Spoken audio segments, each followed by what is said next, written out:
Two children? Okay, how old? 19 and 12. 19 and 12. Okay.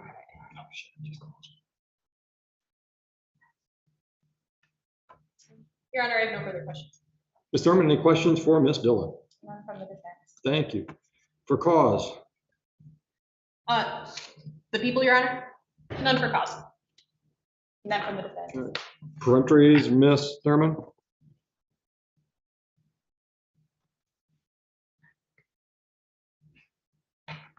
None, Your Honor. All right, we have a jury. Thank you.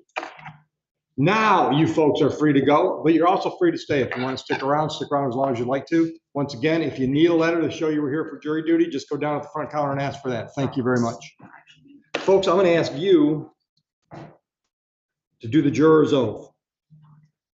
I'll now ask you to stand and swear to perform your duty to try the case justly and to reach a true verdict. If your religious beliefs do not permit you to take an oath, you may instead affirm to try the case justly and reach a true verdict. Stand, raise your right hand. Do each of you solemnly swear or affirm that in this action now before the court, you will justly decide the question submitted to you, that unless you are discharged by the court for further deliberations, you will render a true verdict, and that you will render your verdict only on the evidence introduced and in accordance with the instructions of the court? Yes. Thank you. Have a seat. Joe, your turn. Do you swear that you will, to the best of your ability, keep sworn jurors in some private place, that you will not allow anyone to speak with them, and that you will not speak with them except under the court's order, and specifically you will not ask them if they've reached a verdict? And until they are discharged, you will not communicate to anyone the state of their deliberations or the verdict they have agreed upon? I do, so help me God. Thank you. All right, so folks, I'm going to a greater rather than lesser extent, I'm going to let you set the pace. So first option, you okay to keep going or you want to break? Keep working? Then we'll take a break. We'll keep it as quick as we can. Joe, you might as well introduce him to the jury room. Yeah. Folks, take a break. Come on. And folks, you can leave anything you want to leave it right there. It'll be there when you get back.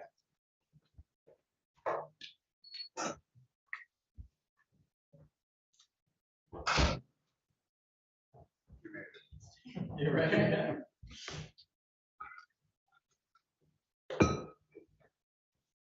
Going that way, because that way Joe can keep track of all of it. I'll let you out.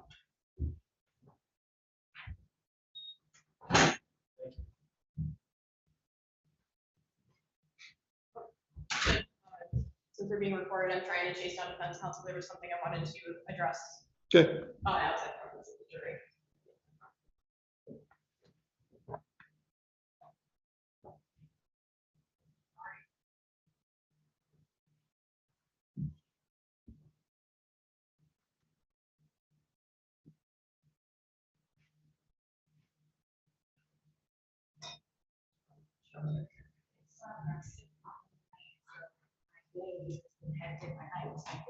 You probably didn't sleep. No, I did not. Your Honor, may we approach? Yeah. Your Honor, I had two preliminary matters I was going to address. Okay. So I should address this, one of them before we did voir dire. Number one is I would move to dismiss count 2 MDOPP less than 200. I'm not sure if we can do that because the jury's been sworn in now. You can dismiss it anytime as far as I'm concerned. Okay. You're not going to object. Okay. Okay. I didn't think so. And then I wasn't preventing you from objecting. You were saying I was just making an assumption. And then the other matter is I put in my witness list to unenroll Detective Harrison. I don't think I'm going to need him because Okay. This was a walk-in report. Okay. Unless you want him. If you want him, he's here. He's testifying in another case. But It's up to you.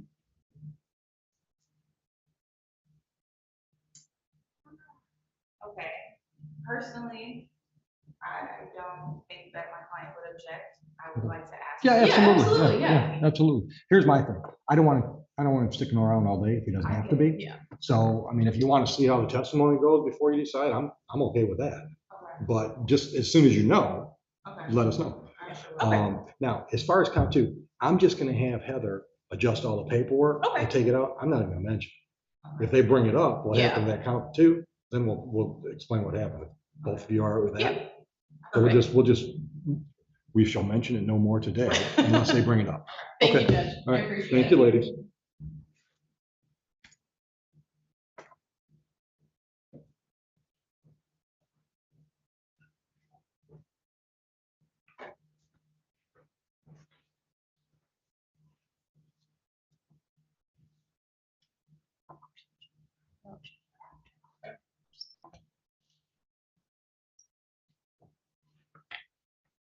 Jerry.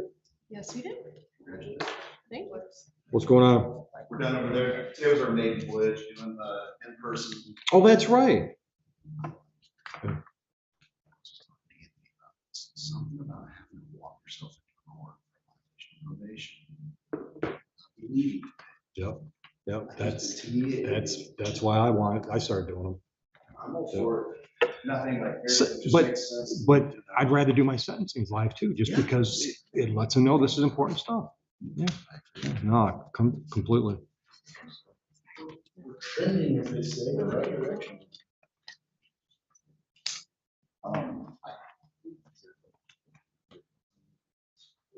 Crystal here. Okay. Okay. I'm done with my pocket. Yeah. Stick around. Oh, no, I think we're good. I appreciate you talking.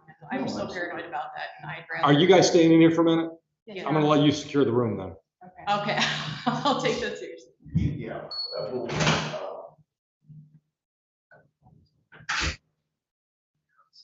Yeah. Serial about where we are. Yeah, We're but also that's, here, I'd like to so- stop there. Exactly. Yeah. Good. It was a pleasure to meet you. You as well. I'll let that's your thing, but Yeah. I'll just let him know that the jury, that the panel, sit tight. And again, Cool. yeah. Yeah. Thank you. Thank you so much. Yeah, that's exactly. Oh, the amendments, my favorite. I love it. I'm always My sweaty self likes the cold work. Oh, yeah. That's a sweaty defensive. No. I'm always, a million degrees, and then you have to see. The prosecutor's office that Van Buren Township usually sets up in there. I don't know how the air works in this joint, but it'll blow your papers around. It's always like 60 degrees. Oh, that sounds wonderful, That's- but I'll that's bring the one. paperweights. Thank you.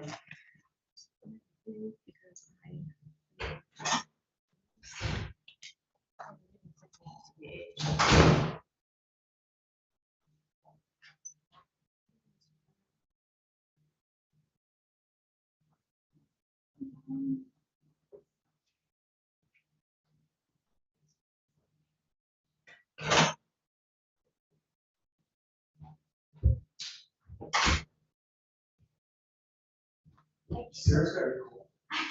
Yeah, it's fine. I give them water and I put them on. She just needs to come too. So next time you make a change, just delete any reference. Oh, okay. So we'll need to change the jury verdict form.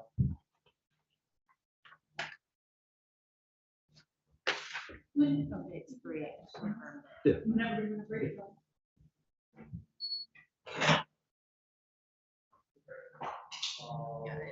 Tina.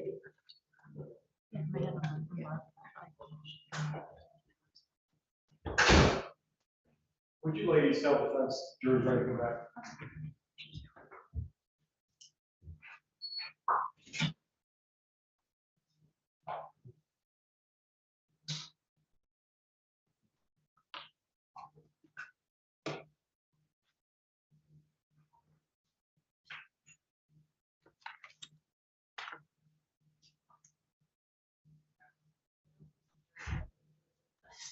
Okay, that's fine.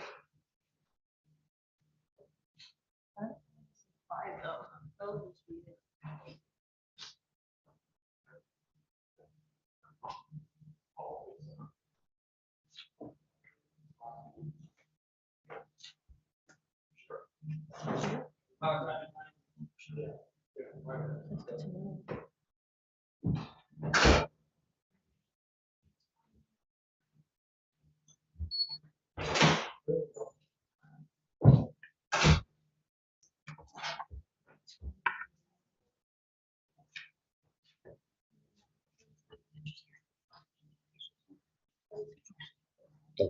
Okay.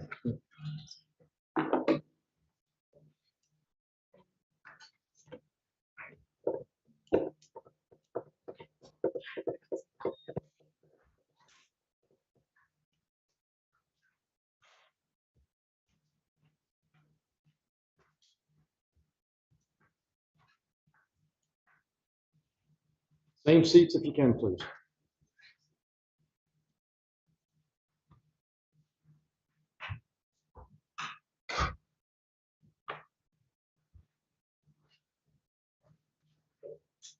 Thank you very much. All right, Miss Dillon, Mr. Julian, I'm gonna put you to work. Mr. Julian, you get the tablets in front of you. Miss Dillon, you get the steno pads. Can you hand each one of your fellow jurors one of those units and keep one for yourself?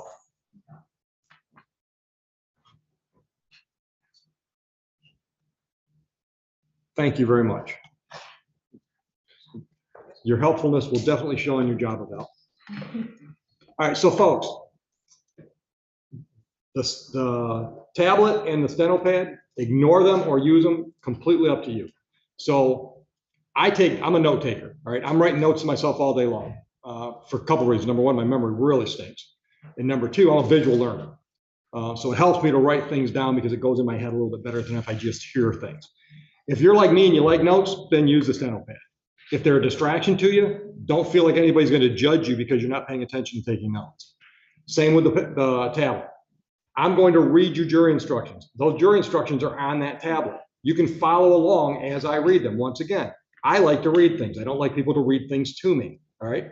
But if you don't want to use the tablet, ignore the tablet. Just put it on the counter in front of you, put it on the floor under your seat. I don't care where you go, just don't step on it, please. So if you want to do that, if you want to follow along, then I'm going to walk you through the process. So there should be a page that you can click on that gets you up to jury instructions for all three judges. You see that? You already got it on that? Okay, yep. So let me get back to that so I can walk it with you. All right, so it says Judge Oakley jury instructions, right? So above my name, you'll see submenu. And a drop down should happen. You see that? So if you go to procedural instructions and go down, scroll down a little bit, you'll see where I had juror oath selection, following selection, oath to court officer. Are you with me? Yes. All right, so I'm right at the bottom of page 2 on legal principles. And once again, if this is distracting to you, just ignore it. Just sit here and listen to the melodious sound of my voice. But we're going to get started now. Now I will explain some of the legal principles you will need to know and the procedures we will follow in this trial. A trial follows this procedure. First, the prosecutor makes an opening statement where she gives her theories about the case. The defendant's lawyer does not have to make an opening statement, but she may make an opening statement after the prosecutor makes hers, or she may wait until later. These statements are not evidence. They are only meant to help you understand how each side views the case. To prove the charges, the prosecutor must prove the following beyond a reasonable doubt.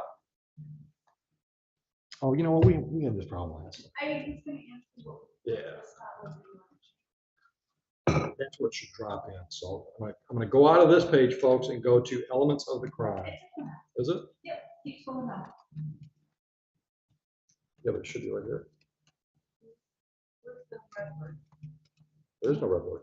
The, This is going to show on her job eval too.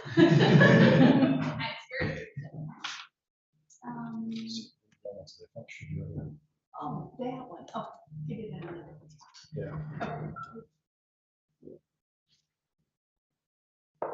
All right, so I'm going back to the drop-down menu.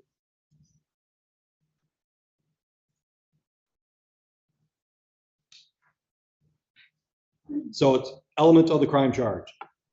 The defendant is charged with the crime of domestic assault. To prove this charge, the prosecutor must prove each of the following elements beyond a reasonable doubt. First, that the defendant assaulted Laval Smith. A battery is the forceful, violent, or offensive touching of a person or something closely connected with him. The touching must have been intended by the defendant, that is not accidental, and it must have been against Laval Smith's will. An assault is an attempt to commit a battery or an act that would cause a reasonable person to fear or apprehend an immediate battery. The defendant must have intended either to commit a battery or to make Lavelle Smith reasonably fear an immediate battery. An assault cannot happen by accident. At the time of an assault, the defendant must have had the ability to commit a battery, or must have appeared to have the ability, or must have thought she had the ability. Second, that at the time, Lavelle Smith was a resident or former resident of the same household as the defendant, and or was a person with whom the defendant had or previously had a dating relationship. A dating relationship means frequent, intimate association, primarily characterized by the expectation of affectional involvement. It does not include a casual relationship or an ordinary fraternization between two individuals in a business or social context. And while you folks were in the jury deliberation room, the attorneys and I had a confab, and count 2 has been dismissed. So you're only dealing with one count, the domestic violence. All right, so now we're going to go back to procedural instructions, back to that submenu.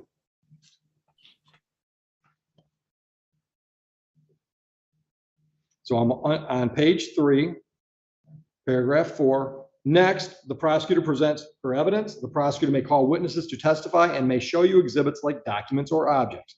The defendant's lawyer has the right to cross-examine the prosecutor's witnesses.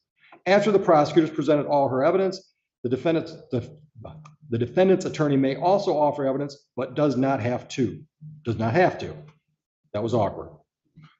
Try that again. After the prosecutor has presented her evidence, the defendant's attorney may also offer evidence, but does not have to. By law, the defendant does not have to prove her innocence or produce any evidence. If the defense does call any witnesses, the prosecutor has the right to cross-examine them. The prosecutor may also call witnesses to contradict the testimony of the defense witnesses. After all the evidence has been presented, the prosecutor and defense lawyer will make their closing arguments. Like the opening statements, these are not evidence. They're only meant to help you understand the evidence and the way each side sees the case. You must base your verdict only on the evidence. You have been given a written copy of the instructions I've just read to you. You may refer to them during the trial. Since no one can predict the course of a trial, these instructions may change at the end of the trial. At the close of trial, I will provide you with a copy of my final instructions for your use during deliberations. Moving on to functions of court and jury. My responsibilities as a judge in this trial are to make sure that the trial is run fairly and efficiently, to make decisions about evidence, and to instruct you about the law that applies to the case. You must take the law as I give it to you. Nothing I say is meant to reflect my own opinions about the facts of the case. As jurors, you are the ones who will decide this case. Your responsibility as jurors is to decide what the facts of the case are. This is your job and no one else's. You must think about all the evidence and all the testimony, and then decide what each piece of evidence means and how important you think it is. This includes how much you believe what each of the witnesses said. What you decide about any fact in this case is final. When it is time for you to decide the case, you are only allowed to consider the evidence that was admitted in the case. Evidence excludes only the sworn testimony of witnesses, the exhibits admitted into evidence, and anything else I tell you to consider as evidence. Going into page 4, it is your job to decide what the facts of this case are. You must decide which witnesses you believe and how important you think their testimony. You do not have to accept or reject everything a witness says. You are free to believe all, none, or part of any person's testimony. In deciding which testimony you believe, you should rely on your own common sense and everyday experience. However, in deciding whether you believe a witness's testimony, you must set aside any bias or prejudice you have based on race, gender, or national origin of the witness. There is no fixed set of rules for judging whether you believe a witness, but it may help you to think about these questions. Was the witness able to see or hear clearly? How long was the witness watching or listening? Was anything else going on that might have distracted the witness? Does the witness seem to have a good memory? How does the witness look and act while testifying? Does the witness seem to be making an honest effort to tell the truth? Or does the witness seem to evade the questions or argue with the lawyers? Does the witness's age or maturity affect how you judge his or her testimony? Does the witness have any bias or prejudice or any personal interest in how this case is decided? Have there been any promises, threats, suggestions, or other influences that affect how the witness testifies? In general, does the witness have any special reason to tell the truth or any special reason to lie? All in all, how reasonable does the witness's testimony seem when you think about all the other evidence in the case? The questions the lawyers ask the witnesses are not evidence. Only the answers are evidence. You should not think that something is true because one of the lawyers asks questions that assume or suggest that it is. I may ask some of the witnesses questions myself. These questions are not meant to reflect my opinion about the evidence. If I ask questions, my only reason would be to ask about some things that may not have been fully explored. Page 5. During the trial, you may think of an important question that would help you understand the facts in this case. You are allowed to ask such questions. You should wait to ask questions until after a witness has finished testifying and both sides have finished their questioning. If you still have an important question after this, do not ask it yourself. Raise your hand, write your question down, and pass it to the bailiff. Bailiff is Officer Krova, who will give it to me. Do not show your question to other jurors. So in those steno pads, there are question forms. You might have seen them. So you raise your hand, let us know you have a question, write it out. You hand it to Joe, Joe hands it to me. I usually bring the attorneys up. The three of us will have a conversation about the question. And now, if we don't ask the question, it's because the three of us decided it's not a relevant question and there's no way to make it relevant. And I'll explain that down the road at the end of the trial, why we did or did not go forward. If we think it's a relevant question, we might tweak the wording or something like that, but then I will present that to the witness. So that's the process. And that's kind of what paragraph 3 is what I pretty much explained to you. On the other hand, if you cannot hear what a witness or lawyer says, please raise your hand immediately and ask to have the question or answer repeated. Objections. During the trial, the lawyers may object to certain questions or statements made by the other lawyers or witnesses. I will rule on these objections according to the law. My rulings for or against one side or the other are not meant to reflect my opinions about the facts of the case. Sometimes the lawyers and I will have discussions out of your hearing. Also, while you are in the jury room, I may have to take care of other matters that have nothing to do with this case. Pay no attention to these interruptions. You must not discuss the case with anyone, including your family or friends. You must not even discuss it with the other jurors until the time comes for you to decide the case. When it is time for you to decide the case, I will send you to the jury room for that purpose. Then you should discuss the case among yourselves, but only in the jury room and only when all the jurors are there. When the case is over, you may, if you wish, discuss the case with anyone. Page 6. If I call for a recess during the trial, I will either send you back to the jury room or allow you to leave the courtroom on your own and go about your business. But you must not discuss the case with anyone or let anyone discuss it with you or in your presence. If someone tries to do that, tell him or her to stop and explain that as a juror, you are not allowed to discuss the case. If he or she continues, leave and report the incident to me as soon as you return to court. You must not talk to the defendant, the lawyers, or the witnesses about anything at all, even if it has nothing to do with the case. It is very important that you only get information about this case in court when you are acting as a jury and when the defendant, the lawyers, and I are all here. I don't think I'm going to give you the option to leave and go to visit the scene, but if we do leave the building, do not go to the scene of the alleged crime. Do not investigate anything about the case on your own or make any experiments. Do not search the internet on your phone to assist in understanding the evidence in this case. Note taking allowed, I've explained that.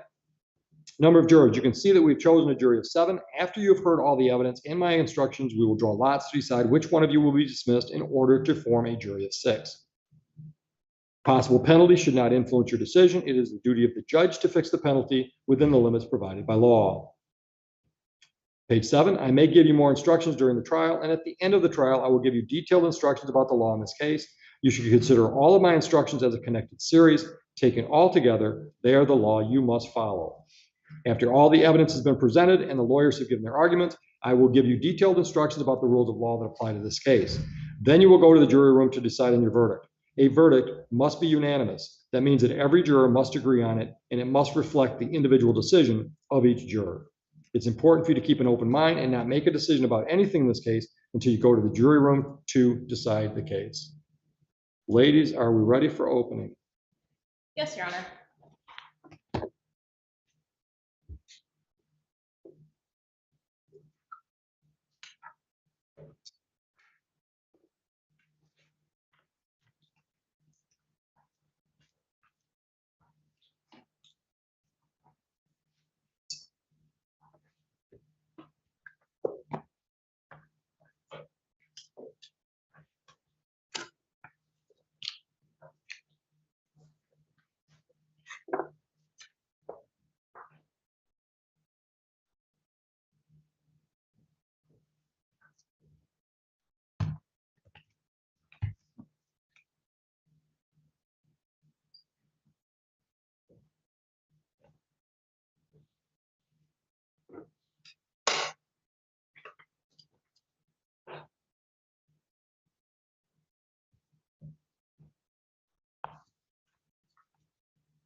Good morning, ladies and gentlemen.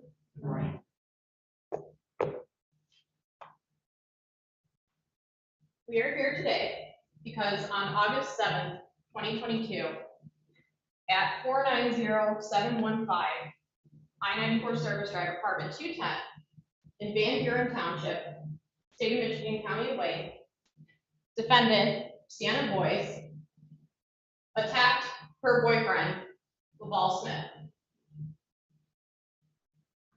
Now, she attacked him. Mr. Smith is going to testify that he was sleeping and he woke up to Miss Boyce punching him in the face repeatedly. He will testify that he suffered a broken nose, or I'm sorry, not a broken nose. He suffered a bloody nose and a sore throat as a result of the incident. He will testify that this incident stems from the defendant, Sienna Boyce, going through Mr. Smith's phone and finding out that he was talking to another woman. I'll let Mr. Smith tell you the details. But Miss Boyce my theory of the case is that Miss Boyce was enraged when she saw this information and she physically retaliated against the complaining witness, Laval Smith, by punching him in the face. Mr. Smith will also testify that when he got out of bed, he went to look for his phone. Miss Boyce told him that his phone was outside. And then when Mr. Smith went to look out the window, he saw Miss Boyce smashing his phone on a tree stump, or I'm sorry, on a tree stump. Mr. Smith is going to testify that he went into the Van Buren Township Police Department, police station, and made a report about this incident. He's going to testify that they were in a dating relationship either at the time of the incident or had previously been in a dating relationship.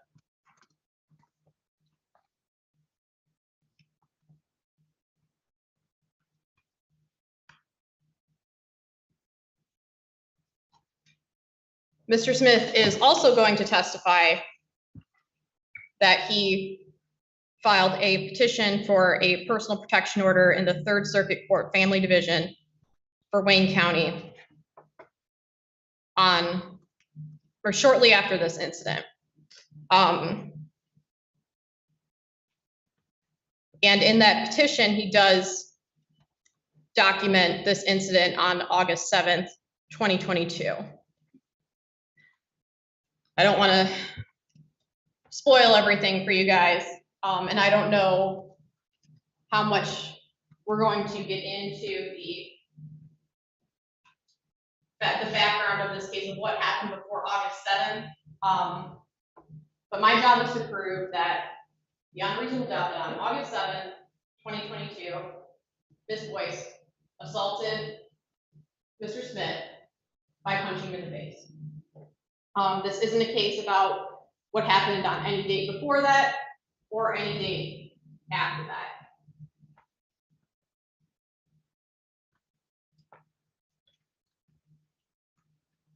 Now, there's not going to be buckets of evidence in this case. This isn't a CSI episode, I'm sorry.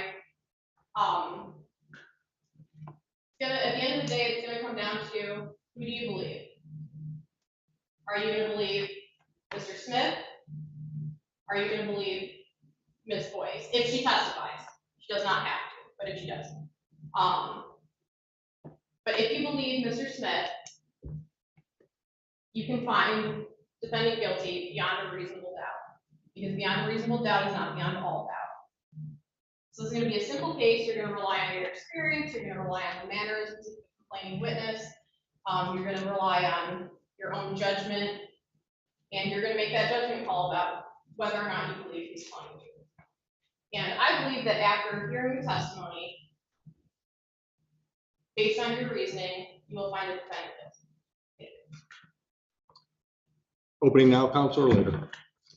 Your Honor, at this time, the defense will reserve our opening. Thank you. Ready for a witness? Thank you, Your Honor. The people call Paul Smith. Thanks, Tim.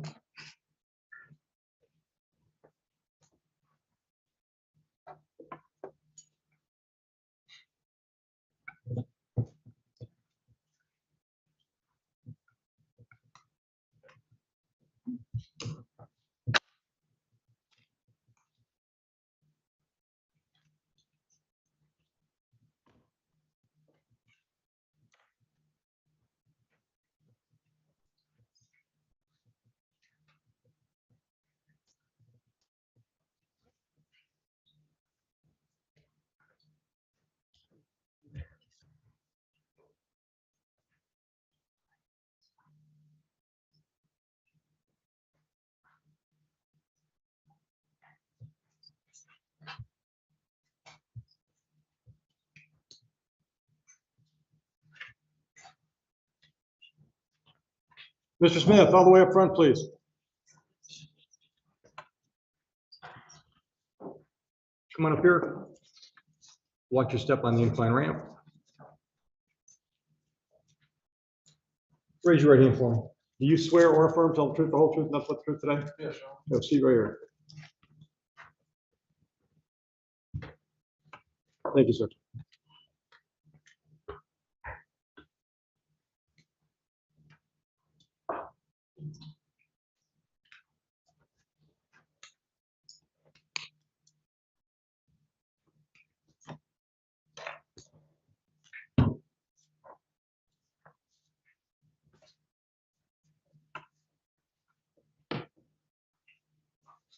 Good morning, Mr. Smith. Good morning. Thank you for being here today. I just want to start out by saying, please, a couple basics, please verbalize your answers. So what I mean by that is the microphones need to pick up your answers. So they can't pick up like a head nod or like shaking your head. No, no, yeah, like yes or no. If you don't understand a question, just let me know and I'll rephrase it. If you need me to repeat something, just ask. I know sometimes I talk fast. And if you don't know the answer to something, that's totally fine. Just let us know. Okay? Okay. Okay. All right, Mr. Smith, are you, or I'm going to take you back to August 7th, 2022. Where were you that day? At home, At home? And where's home? 49071. Okay, and what street is that on? South, I-94 Service Drive at the time. Okay, and what type of home is it? That was a apartment complex. Apartment complex? Do you remember the apartment number? I believe it was 210. Okay.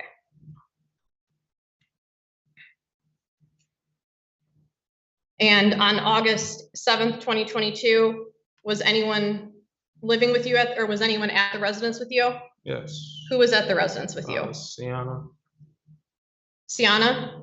correct. Okay, what's Sienna's last name? Boyce. Boyce?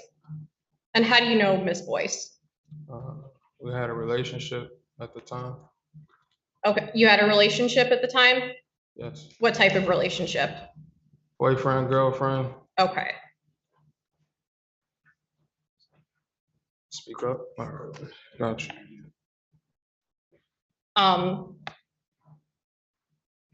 And did something happen on August 7th, 2022 that brings us to court today? Or I'm sorry, do you see Miss Boyce in the courtroom? I don't see her as of yes.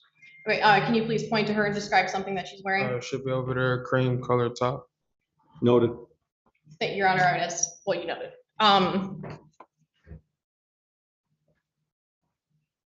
And did something happen on August 7th, 2022 that brings us to court today? Yes. What happened? I was asleep at the time. Okay, do you remember what time of day this happened? I get off of work at about 12 noon, so this had to occur like between 12 and 3 p.m. Okay. And you said, I'm sorry, you said you were sleeping? Yeah, I got off of work and I took a nap Okay. after work. Did you wake up at some point? Correct. What woke you up? She did. How did she wake you up? Fighting at me. She was fighting at you? Correct. How was she fighting at you? So like blows to my head area, head and neck. I'm laying down at the time. That's how I was waking up.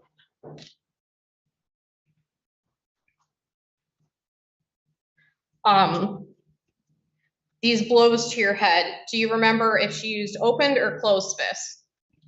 I can't recall if it was open or closed. Okay, I just know that I was being hit. okay. Where in your body was she striking you? Upper body area, my head area. Okay. Do you know how many times she struck you? Several. I didn't count. Okay. Do you remember if she said anything while she was striking you?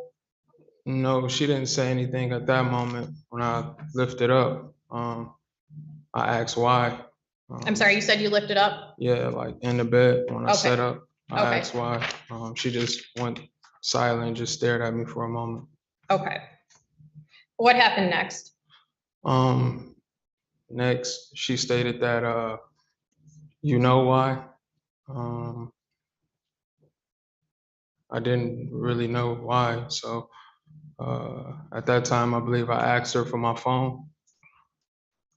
I'm sorry, you said you asked her for your phone? Yes. Okay. And what happened next? She had stated that she had threw my phone over the balcony or something like that. Does the apartment have a balcony? Yes. Okay. And what floor were you on? This was the second floor. Okay. And what happened after she told you that she threw the phone over the balcony? I think I peeked outside to look to see if I knew where it was. At that time, she went outside and I could see her picking the phone up. Okay, what happened next? She then started throwing it at the tree stump. It was a tree that had just been cut. She was smashing it onto Okay. that. And where were you in the apartment when you saw her smash the phone? Looking through the sliding door Okay. over the balcony. Was there anything obstructing your view, any No. trees or? No. Okay. Do you know if she said anything when she was smashing the phone on the tree stump? No. I could just see that she was angry. Okay. What made you say that she's angry? Her physical actions, I would say. Okay. Can you describe her demeanor? Like just being very aggressive in the throwing, having a aggravated look on her face. Okay. And what happened next? After that, I believe she came back in the house with the phone all broken up. Did- Chair, Your Honor, I've let the testimony of the phone go on long enough. It's not relevant to this case anymore. What's relevant? Motivation for the attack on complaining witness. Why don't you just ask him? I'm sorry? Why don't you just ask him? Oh, yes. Thank you, Your Honor. Did she say anything when she came back in? I believe she had stated that she knew who she was or something like that. She knew who she was? Yeah.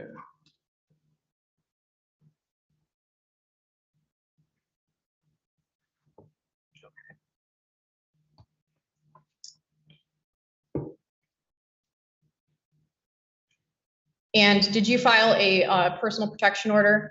Or did you file a petition for a personal protection order against Ms. Boyce? Yes, I did. Okay. Do you remember what date you did that on? I believe it was October, it may have been October 18th. Okay. And in that petition for the PPO, did you write about the incident that happened on August 7th? Correct. Yes. Okay.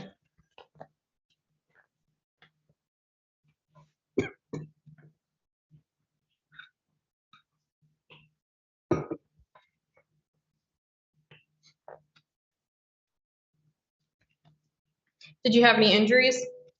Yeah, I believe I had a scratch over like my right eyebrow.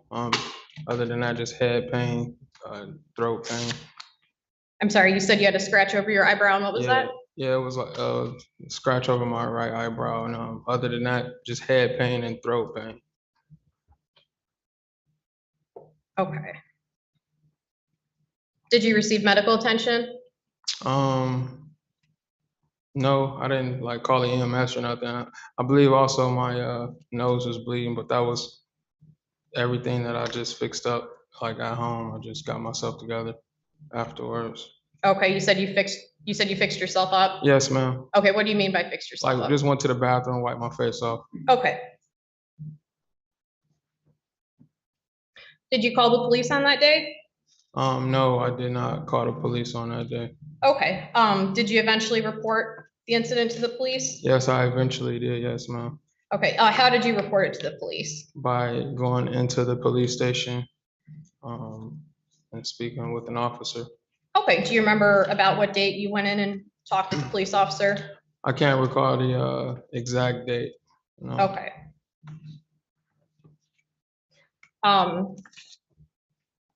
Did you make a written statement when you went in and talked to the police officer? Yes, ma'am.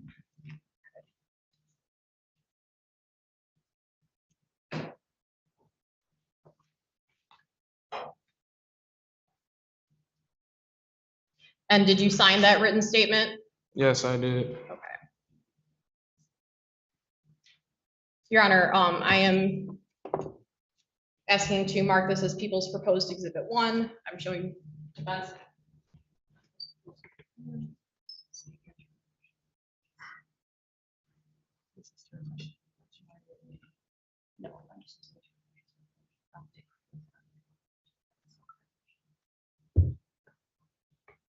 Your Honor, may I approach the witness? Sure. Sir, I'm showing you what's been marked as People's Proposed Exhibit 1.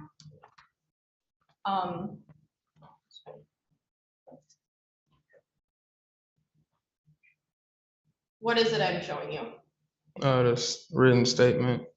Okay, and does that have a date on it? Yes. Okay, and, oh, I'm sorry.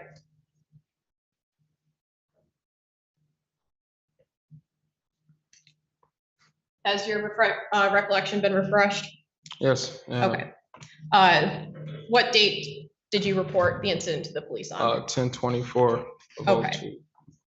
And why did you wait a month to report it? Well, at the time when the incident occurred, I didn't want to report it then. Okay, why didn't you want to report it? Because I was somebody that I had been in a relationship with and I cared for, I guess. Okay. I didn't want to report the incident for her to get in trouble, I'll say. Okay.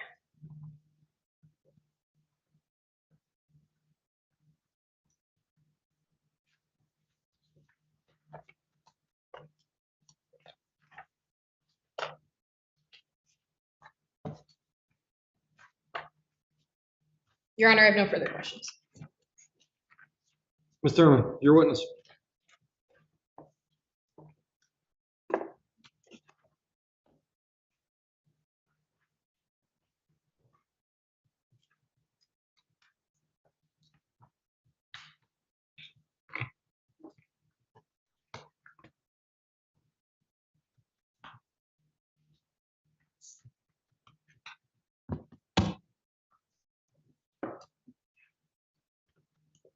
Mr. Smith, you were incredibly upset when my client left you, correct?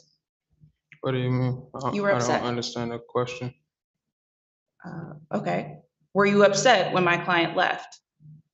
When she left, When she left you, when she broke up with you, you were I'm upset, sorry, correct? Your Honor, I would ask that the scope of the question be narrowed so we have a specific date. When she broke up with you. it was my decision to break up with her. Okay. Well, you were upset enough about the breakup that it caused you to consider living, correct? You said cause me. You consider not wanting to live due to the breakup? I have too much to live for. I've never questioned living, so I never had that issue.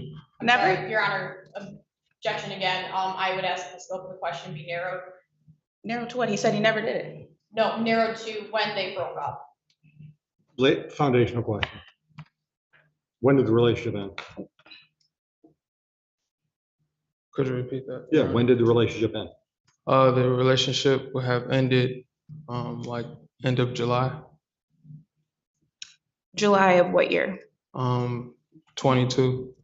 So the relationship Like ended towards July of July. 2022? Yeah, Which- for sure it was over by like the start of August. So by August 2nd, the relationship had. So is it your had- testimony today that you were not in a relationship with my client on August 7th, 2022? That's correct. We still stayed together at that time, but we weren't in a relationship on that day, no. Okay. But you just said that you didn't go to the police because you were in a Because I was- relationship with her and you No, didn't want her to get because I was trouble. someone that I cared for and we had been in a relationship. Okay. So, Mr. Smith, you never considered not living anymore after you and my client broke up? I don't recall ever considering like living. No, I don't recall that.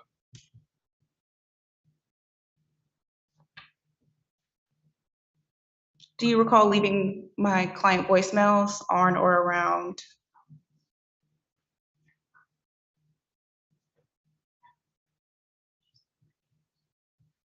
October 10th, 2022?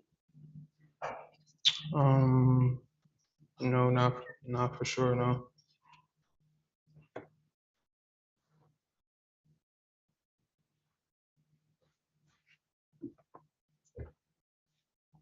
Your Honor, at this time, I do have some impeachment evidence. However, I'm logged in on the Zoom. I think I can play it through there. So Hope so. do I have the ability to share my screen? I'm sorry, Your Honor, I would ask that, number one, I see a copy of what's being admitted and that the proper. Well, I'm foundation not is admitting submitted. it. It's impeachment evidence and it is going to be. If you want to publish it to the jury, though, it still has to be.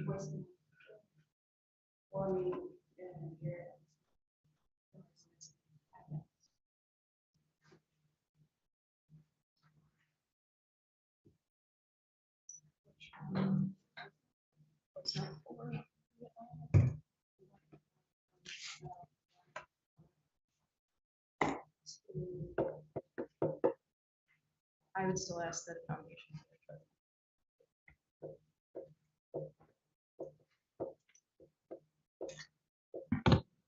Mr. Smith, have you ever had a phone number of 248-622-0579? Yes, Okay, and you used that phone to call Miss Boyce?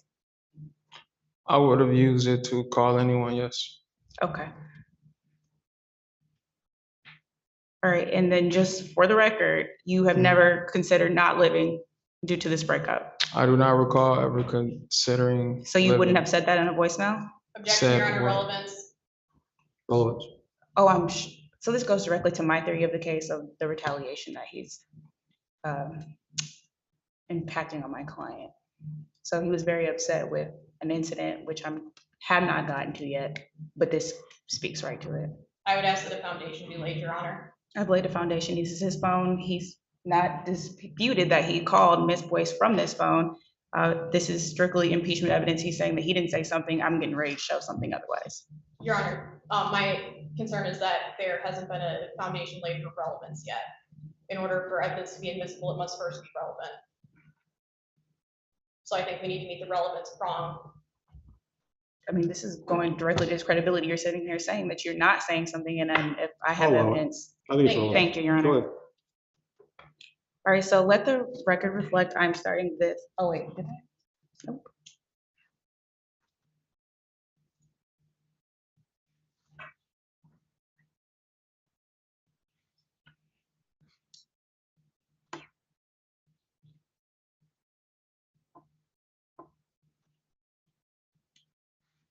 This should also be shown on the monitors that are on the front of the wall. Okay. Okay. It's really just audio, they don't need to see anything That's anyway, fine. and I That's fine. don't know that this is actually going to play. Okay, so let the record reflect, I'm starting at 1 minute and 5 seconds. I think this might be muted. Is this TV muted? Is this TV muted? No? I'm sorry, Your Honor, may we approach? Sure. Thank you.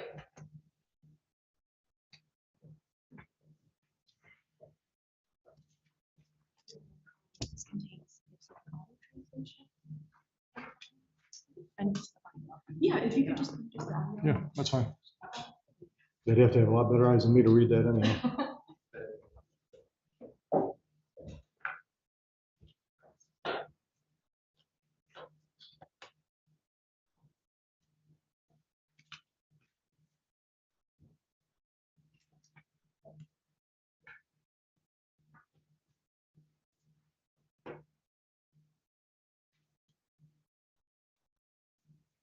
Okay. Hold on. I gotta leave the Zoom now.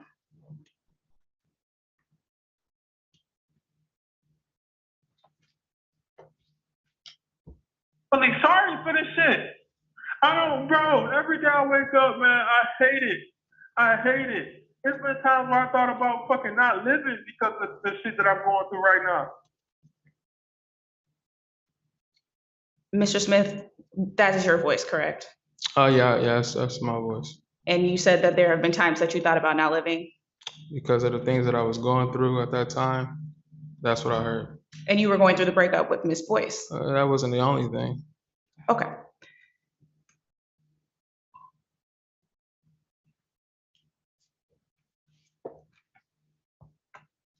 Mr. Smith, isn't the reason we're here today based on your retaliation against my client? When you say retaliation, what do you Objection, Your mean? Honor, relevance. I Still think- haven't even laid a foundation for what's being retaliated against. He can test, I'm asking him how we're here today. He should know why we're here, though. If he doesn't agree with that, he can just not agree. Well, then answer why we're here. Mr. Smith, it is true that you filed for a PPO against my client, correct? That is true. And that PPO was filed on October 18th. That is true. And at the time that you went to file for this PPO, my client was recently released from the hospital due to injuries sustained by you. As Objection, well as Your Honor, me. calls for speculation. Do you have, I mean, it sounded like he was answering, he might have personal knowledge. I would ask that if that first we lay the foundation in personal knowledge. Fair enough. Lay foundation.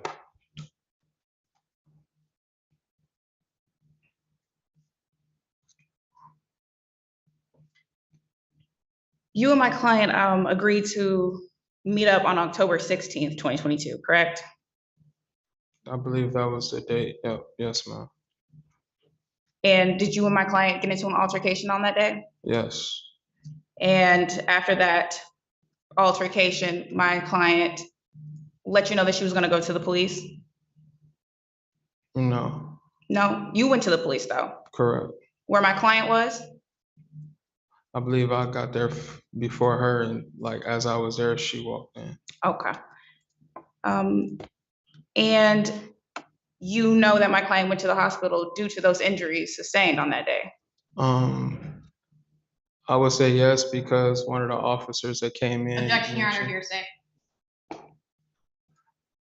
What did they In say? response, I'm sorry, I didn't hear the answer for it. because she objected. Sounds like he's going to tell us what somebody else told him, and the objection was hearsay. Okay. In response? I don't need that. I mean, this is a yes or no question. He said yes. We could strike the second half of his answer. Okay.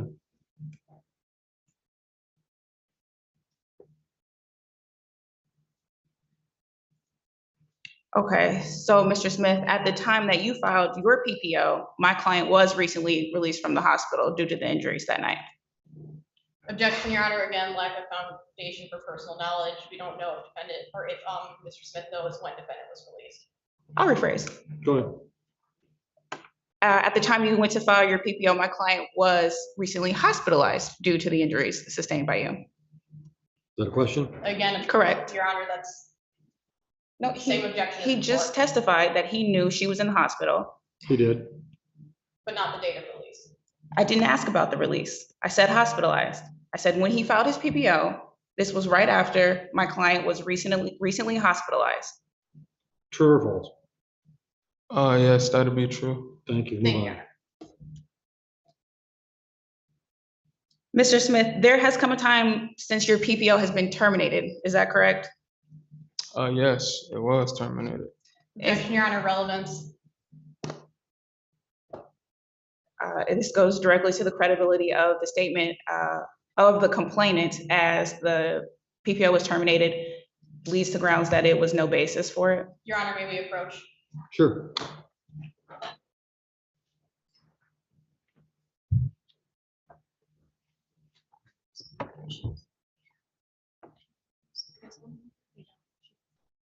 Now, currently, but previously.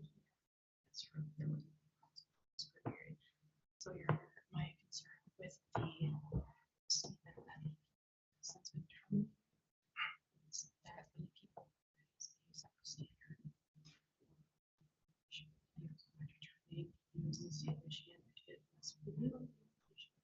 One of the, for instance, is seek to enjoy, but they not engage in it's a reasonable cause that is. Okay, but the question is whether or not it's relevant. You can talk about all that stuff when he's your witness. So I would argue that was not. Petition. Well, same thing. I never did. Brought up the PPO. I'm gonna allow Thank you, Judge. it. Proceed. Thank you. Explore it to whatever extent you want.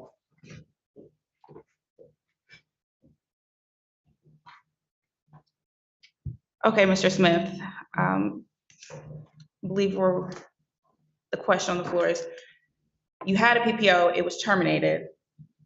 So the judge ultimately determined that there was no basis for your PPO? Is that a question? Were you at the hearing, at the PPO termination? Was there a hearing? There was. a Were you hearing. there? Yes, I was there, and I actually requested for a counsel for me to be there as well. Okay. So when you were at that hearing, the judge decided that there was no basis for your PPO? The judge decided, let's get this going, and the evidence that I submitted, I don't think the judge saw, and it didn't go in my favor.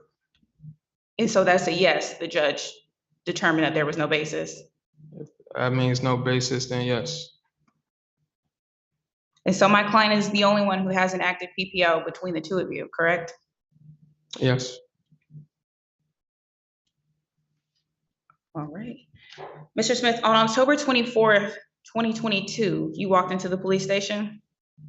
And this was in Van Buren? Yes. Belleville, Van Buren, yes. Okay. And you went there with the intention of making a complaint against my client? Correct. And that complaint was regarding August 7th, 2022? That was one of the complaints, yes. Okay. And in that complaint, you allege that my client assaulted you? Correct. You didn't make a report on August 7th, did you? I did not. And what about August 8th? I did not. What about the 9th? I did not. Okay, so you never made any report about the date of August 7th until 78 days later? Correct. And so 78 days later, you walked in to allege that my client assaulted you. She did assault me. And that was 78 days Yes. later when you alleged this? After the final time she assaulted me, yes. And so we're here today regarding August 7th though, correct? Correct. Thank you. Mr. Smith, when you walked into the police station 78 days later, were you able to show them any injuries? Well, I had No, not at the time. I don't think I was able to show them injuries because I didn't really have any except for like a bloody nose at the time. Oh, you So didn't? no. Okay. So I guess considering that you said you didn't really have any injuries, that means you didn't take any pictures of these injuries, did you? Well, she had crushed my phone. I couldn't take any pictures. I was without a phone. For 78 days? No, not for 78 days, but to document the time of the incident, all I had was a broke up phone. Okay.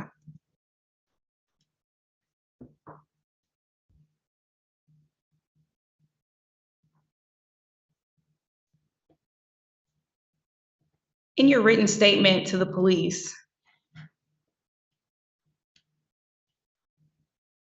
you alleged that my client awakened you with punches Yes,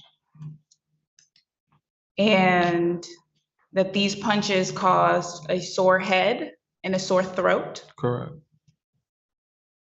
And then a little bit later, then you remembered that you may have had a bloody nose. I had a bloody nose, yes.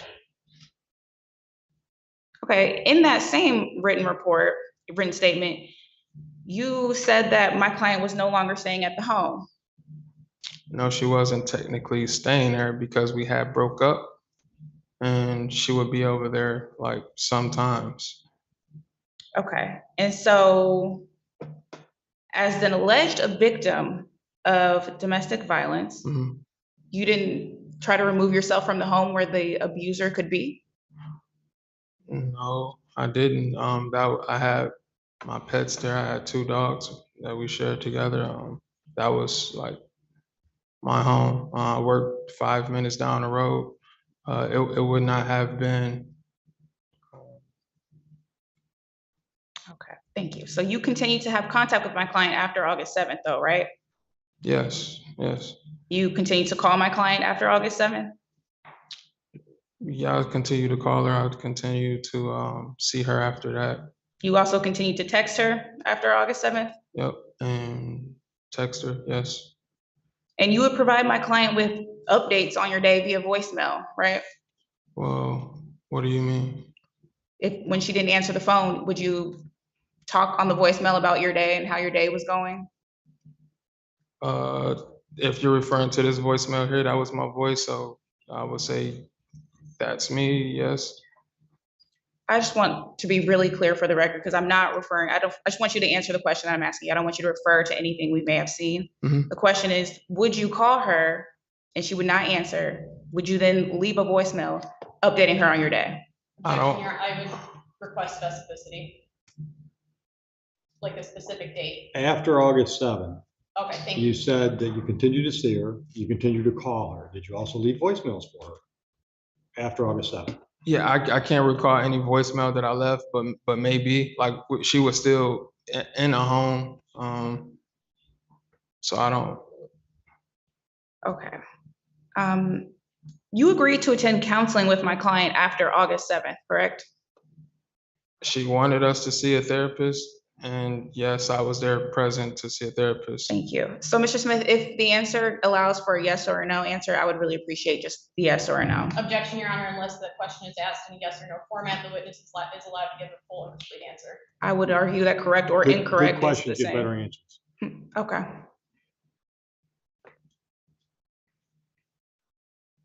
Mr. Smith, the counseling sessions you agreed to take with my client, those were taking place in the home? In a home, yes. And both you and my client were present in the home for those sessions? Yes. So you agreed to go to counseling with someone that you alleged abused you? Yes. So you weren't so fearful of my client that you couldn't be around her after August 7th, correct? I wouldn't say. Could you repeat the question? You weren't so fearful of Miss Boyce after August 7th that you couldn't be around her? I wasn't so fearful, no. No. Okay, in fact, you wanted to be around her, didn't you?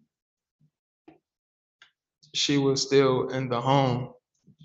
So yes, I mean, we were around each other still. Because you wanted to be? Not necessarily because I wanted to be, but because we had went through counseling. She was still present there. Well, Mr. Smith, if you didn't want to be around Miss Boyce and she was in the home, was she stopping you from leaving? She wasn't stopping me from leaving, but she was also asked to leave herself. Which she did, according to your written statement, right? But she would come back at will. For these agreed upon counseling sessions, right? That wasn't the only time she came back, Okay. no.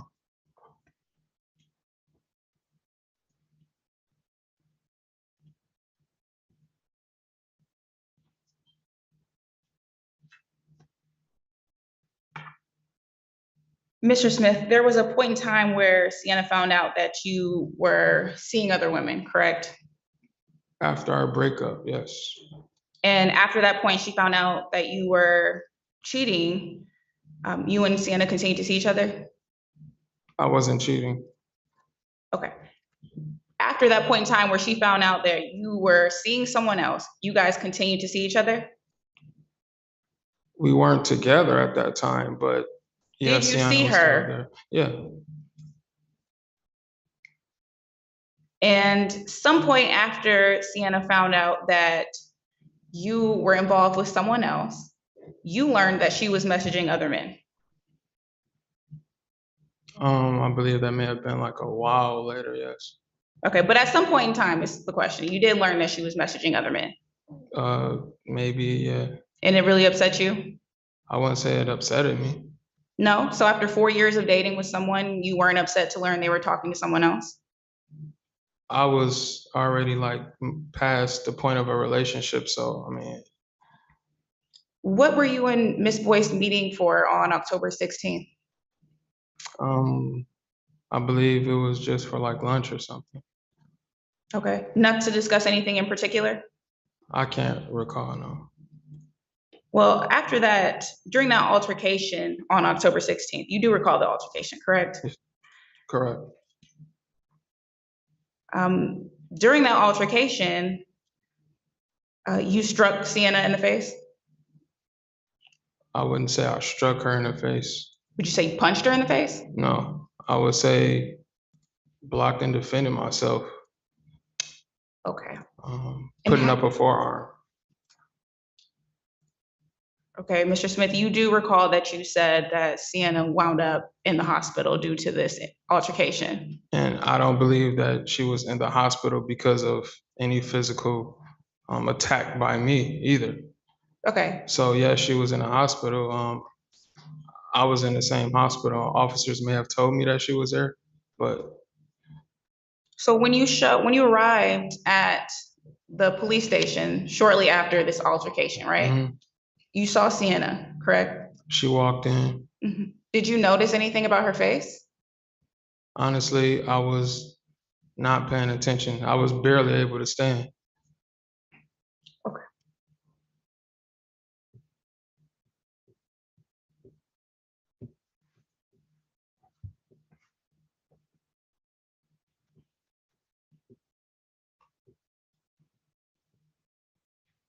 Mr. Smith, you learned, you and Sienna had an altercation on October 16th, 2022, correct? Yes. Yes. And you learned sometime between October 16th and October 24th that my client filed for a PPO against you, correct? No, I believe my family received a text message saying that. Objection, Your Honor, hearsay. Response? That's actually okay, because I don't think he's answering the question. I didn't know any PPO existed, no. New question. When did you learn about the PPO Ms. Boyce filed against you? It was maybe some days later, I received a phone call. Some days later from Yeah. when? October 16th? Correct. Okay, so at some point in time between October 16th and October 24th, you learned that Miss Boyce filed for a PPO? I don't think it was by the 24th. I believe it was after that. Oh, so is it that you're wanting us to believe that it's a coincidence that 5 days after she files for her PPO, you go into the police to report something that happened 78 days prior? Well, I have filed Objection, my, Your Honor, is there a question? Do you want us to believe that? That's the question. well, I had already filed the PPO, so I'm, Oh, you filed a PPO, correct? but you hadn't reported any allegations of assault from August 7th until 5 days after she files for her PPO against you. Could you repeat the question? Do you want us to believe that it's a coincidence that 5 days after Ms. Boyce files for a PPO against you, you go to the police to report an alleged assault from 78 days prior? Your Honor, same objection.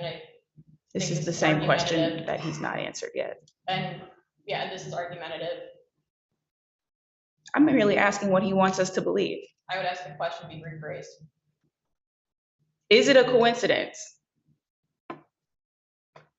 You need me to repeat the question? No, I mean, I don't know if I would say it's a coincidence. All I would say is I didn't know that she had filed a PPO at that time.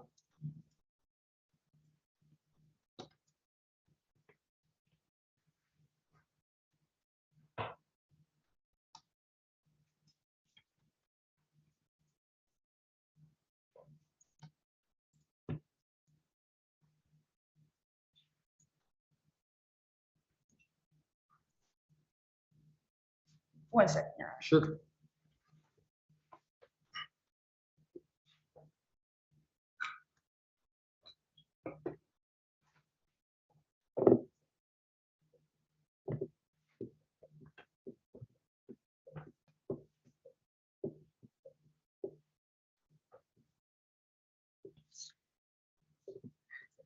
Okay, Mr. Smith, you stated that you waited to report because you did not want to get Ms. Boyce in trouble. Is that correct? For the, You Yes. waited to report the incident of August 7th because you did not want her to get in trouble. yeah, at the time, yeah. Okay, so why did you report it all? Because of the last incident that occurred between us, where I felt like at that point I had enough. So In that last incident where my client ended up in the hospital? when I ended up in the hospital, yes.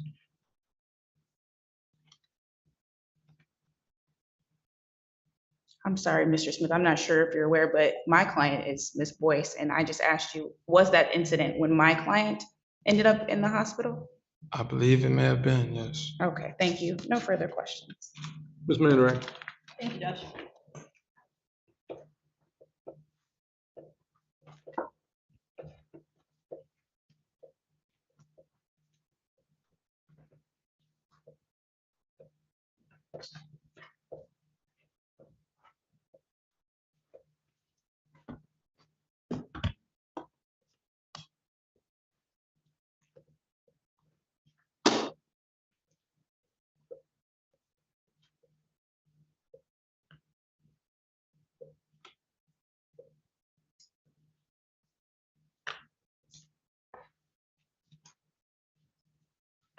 Mr. Smith, you stated that there was an incident on 10/16/2022 where you went to the hospital.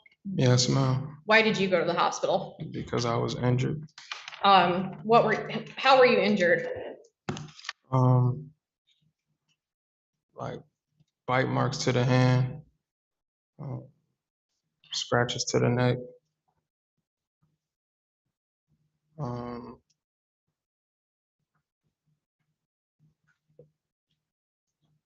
Yeah, Okay.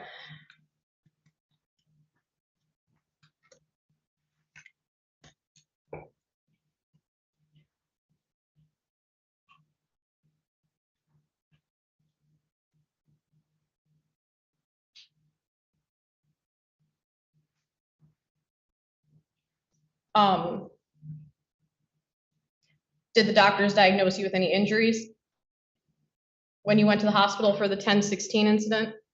other than like over the counter Tylenol, for like a slight concussion, Okay. you know.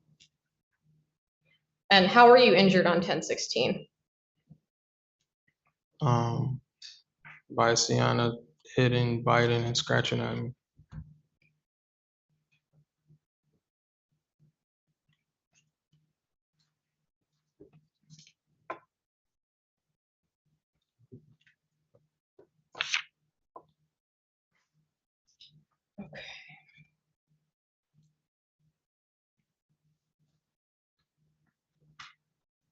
And you stated that you did not did you know that the PPO, did you know that she had PPO against you? And the 10/16 incident? Or on 10, I'm sorry, let me rephrase it. On 10/16/2022, did you know that Ms. Boyce had a PPO against you? No, I was unaware of any PPO. Okay.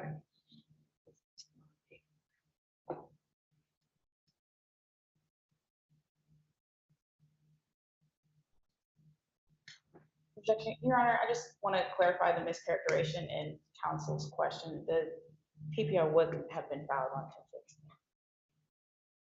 You asked him if he knew about, on 10/16, did he know about the PPO? It wasn't filed yet. Yeah, no, I have the petition in front of me that says it was filed on 10/8. So it couldn't have been filed on 10/16. You had him testify that whether or not he was aware that she had a PPO against him on 10/16 and whether or not the incident was retaliation. That's. I think it's clear. He didn't know anything on the 16th about a PPO. Thank you, Your Honor.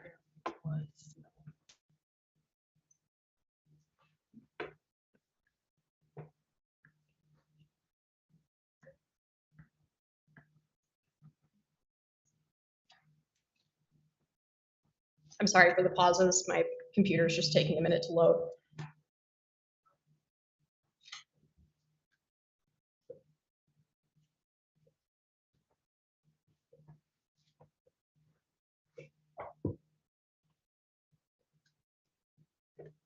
Mr. Smith, when you filed your petition for the PPO, did you include in the petition the incident on October 16th, 2022? That is correct, yes. Okay.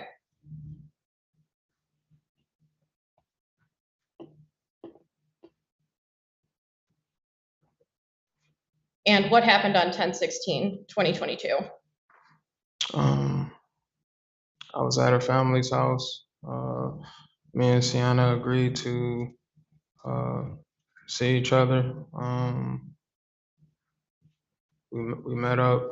I believe she seen someone call. That was the same person from previous that she found out I was involved with, and she I'm wanted sorry, my phone. I'm sorry, the microphones are a little bit quiet. Yeah, So you said that you were at her family's house? no, I was at my family's house when we agreed to meet. Okay, where's your family's house located? This was Telegraph and Plymouth area. Okay, do you know what city that's in? That's in Redford, Okay, but we didn't meet there though. okay, where did the 10/16 incident happen at? So the actual incident happened like near or headed towards Bar 7. Okay, It's a place in Southfield. what happened at Bar 7? So we're in a vehicle. Like I said, someone who I was involved with had called my phone. She saw And- that. Oh, I'm sorry. You said that she saw that this person called your phone, and how did she react when she saw this person that this person had called your phone? She wanted my phone. I'm sorry? She wanted my phone. She wanted your phone? Yes, ma'am. Okay, what happened next? She's like fighting to get at my phone. That's when the incident is occurring. Okay. I'm holding her back, and that's that. Okay.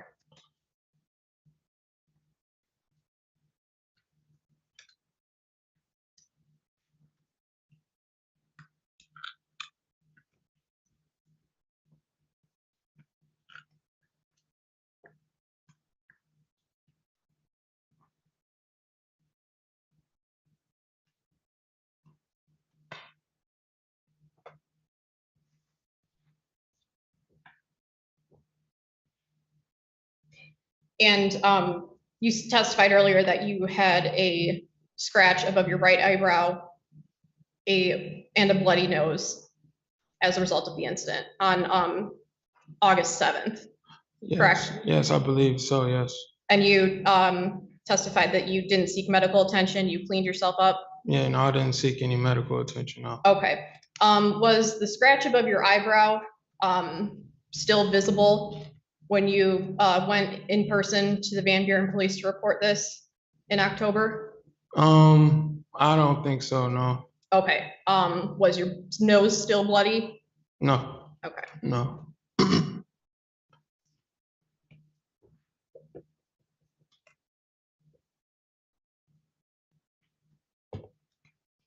Your Honor, I have no further questions.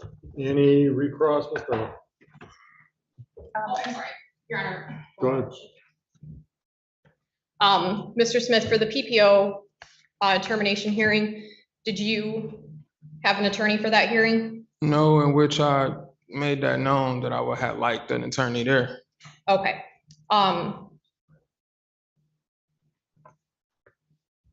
And you testified earlier that you attached evidence supporting your PPO, and you sent that to the PPO courtroom before the hearing? So before the hearing, the information that I had from the court, the evidence that I had to support me, I had sent to the court email and not the courtroom email. So Okay. they did not look at anything. Okay, that I had. so at the termination hearing, were you able to present any of that evidence that you sent the court? No, because Okay. I had submitted it incorrectly. Okay, thank you, Your Honor. Now I have no further questions. Briefly, Your Honor.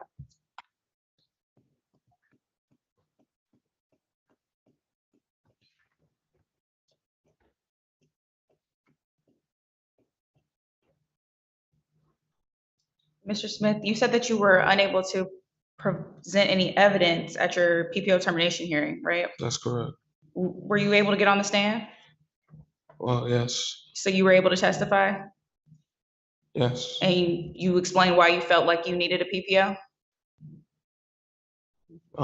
Yeah, well, I can't remember exactly what I testified to. Did anybody tell you that you could not explain why you needed a PPO?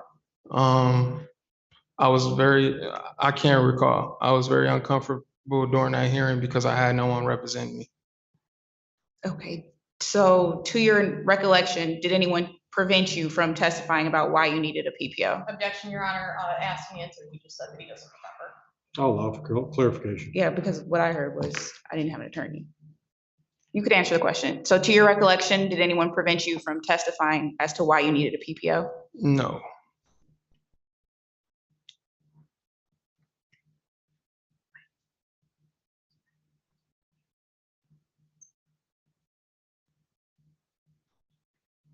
And then I just want to take you back to October 24th, 2022, when you went to the police station. Why did you go to the police station on October 24th, 2022?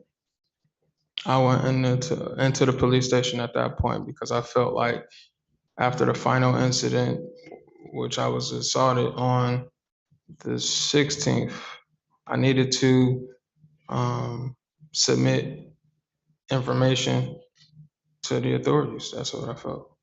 And what I mean by information, I mean like evidence that I've had and my written statement. Okay, so the altercation on the 16th Was the final straw for me. prompted you to go to the police on the 24th Yes, to report something from August 7th. the police for Van Buren, but before that, I had actually visited other departments as So well. you went to the police station to file reports to protect yourself? Not to protect myself, but because I was fed up. And it wasn't because my client said that she was fed up and was done with you. Well, I had broke up with her again. Okay, but on the 16th, my client said that she was done and she was going to the police, We correct? were already broken up Objection, on Your the Honor. 16th. I heard it ask for a foundation of personal knowledge. Well, she said correct, so he could say no. Okay, thank you. Rephrase or ask it again. On October 16th, my client said that she was done, correct? Maybe she said she was done, but we were already broken up. Okay, but you were still seeing each other. Not boyfriend and girlfriend seeing each other, but she was still asked to meet up with me. Yes.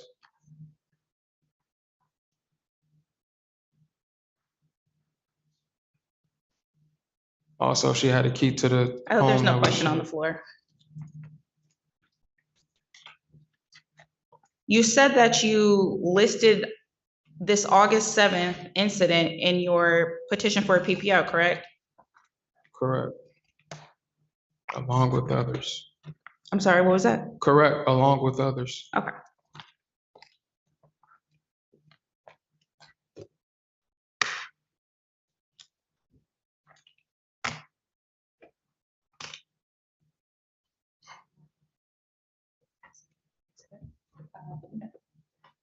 No. Refreshes recollection. So if you, I would ask that you still mark this an exhibit when you refresh your recollection, you generally still mark this an exhibit for the record, you just don't admit it at the end. I have no objection to it. I would just ask that it's marked. Okay, so then little procedural matters that I did not mark the previous exhibit as defense exhibit A, proposed exhibit A. And then, so this would be defense proposed exhibit B. Sorry. Yes. Your Honor, permission to approach the witness. Sure. So collectively, that's B. Correct. How many pages, just for the record?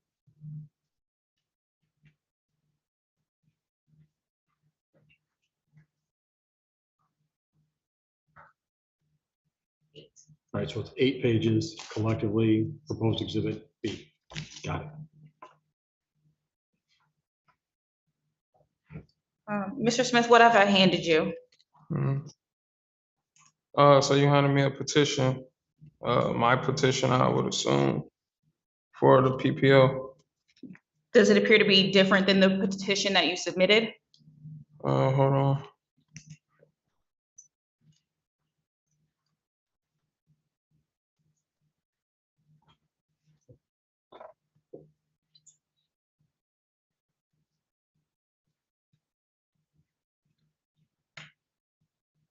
So while you're looking, take a look at the dates that you listed. I'm sorry, Your Honor, Yeah. I would ask that the witness be given a moment to Yeah, review the document. I To agree. ensure that it is a clear and accurate representation.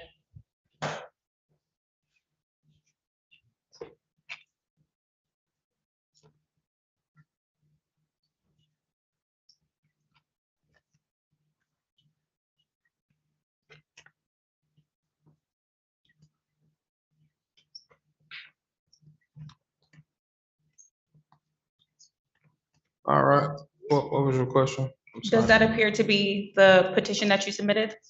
Yes, it appears to be the petition. It that I doesn't appear to be submitted. altered in any way? I don't think so. I haven't read it word for word, but I would hope it's not altered. Okay, could you do me a favor and go to the section of incidents that are listed in the petition? And just take a look at those dates to yourself. You don't have to read it out loud. Just take a look at those dates and let me know when you're done.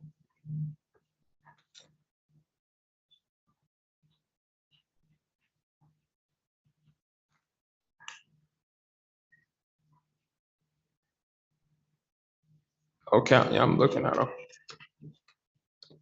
Mr. Smith, did you see any date of August 7th? Give me 1 second.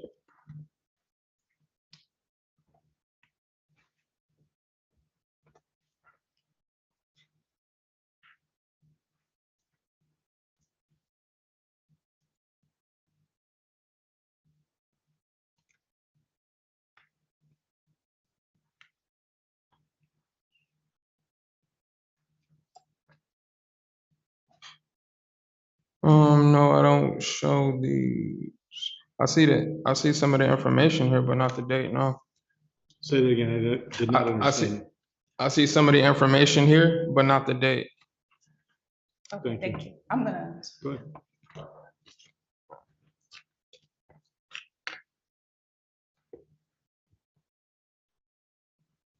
I'm sorry, Your Honor, for the sake of clarification, is this being admitted as an exhibit? Not yet. No, Your Honor. I just wanted to make clear that you did not see a date of August 7th in there, did you? I saw the incident information, but I didn't see the date, no. So it did not have the date of August 7th? It may have said something else. I don't think I've seen August 7th, no.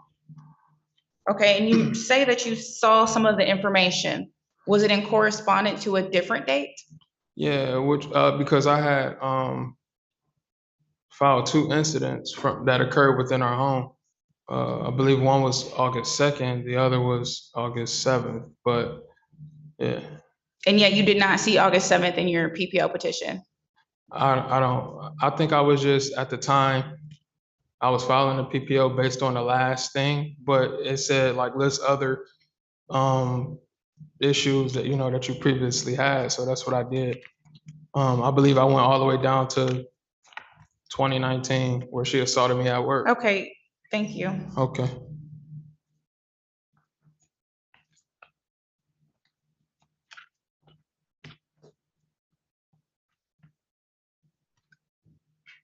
This is page 2. I'm going to edit the petition because otherwise I'm going to object to reading from it, like on the record. So I'll get it back. You, okay, I'm just saying, so you have to read from it.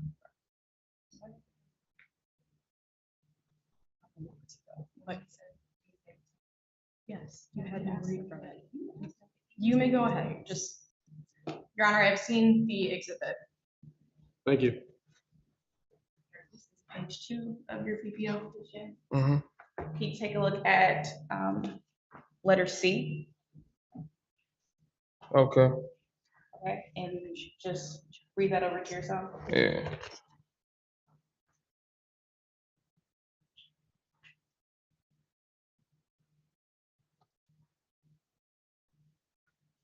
Mm-hmm. You've read it? Yeah, yeah. Mr. Smith, would letter C be the incident that we're here for today? I believe it may be. And this is not August 7th? No, it says like on or about August 9th. When I went in to file the reports, I didn't have the specific date. I don't believe I had it at that time, but I did investigate and get the specific date once I filed the report. So it looked like it was 2 days off.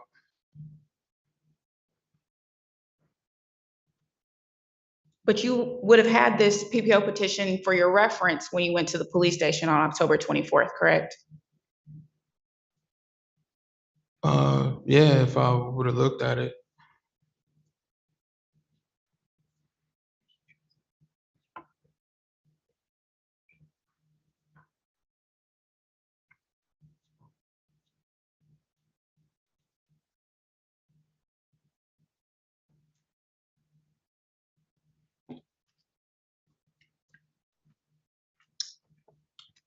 No further questions. Thank you. So you can step down. I'm sorry, Your Honor, I do have 3 redirect. You don't get 3 bites at the apple. You get 2. You had direct, you had redirect, she had cross and recross, that's it. Your Honor, perhaps we should approach for this. You guys want a break? Take one, Joe? Yeah, yeah. Oh, you can go. Take a break. Go get to John, stretch your legs.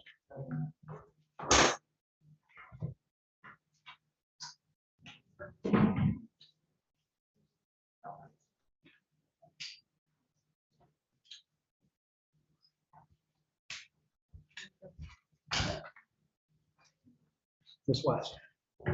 Why don't you start a conversation? How long you guys want to work for lunch? Take a lunch break. And then we'll decide the last out, and we'll work it out. Okay, thank you.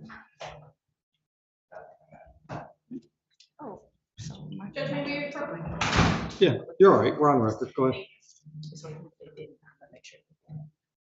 Well, you don't have to sidebar. They're gone. Oh, it's just such a habit. I know. It's okay. So, number 1, I have, APA DeVita, checking out the redirect thing that might just be something I'm confused about, Your Honor. And I'm not trying to drag this out, but my concern is that, the foundational questions for refreshing the witness's recollection were not completely laid with the PPO petition, and portions of it were effectively read into the record. So for the sake of having a complete and accurate record, I was going to use my redirect to admit the PPO petition. You don't get redirect though. Okay, at the judge's discretion, which means no. Okay, thank you, Judge. You're welcome.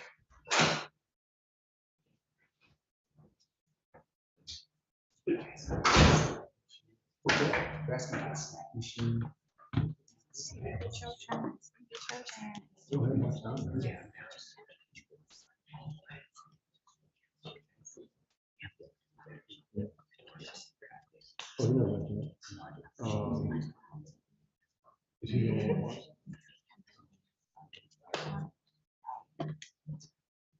Are we ready to move into the next witness? Yes, Your Honor, people have no further witnesses. Okay. Ms. Thurman, are you ready to go? You said, am I ready to go? Yeah. Okay. And I'm sorry, Your Honor, just one more thing, I would, Hold on. Sounds like they want to hit the snack bar. So. Okay. Welcome down. Welcome down. Yeah. All right, go ahead. I want him to get started with that process. I just wanted to, make my motion to amend the witness list to remove Detective Harrison, so I can tell him. Did you make a decision on that yet? Can we send the detective out of here? He can go. Okay, thank you. Okay. Yeah, let him go. Thank you, Your Honor.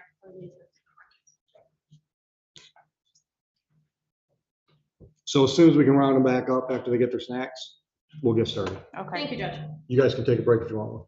Thank you. And I'm sorry, Judge, what time are we returning? ASAP. ASAP, okay.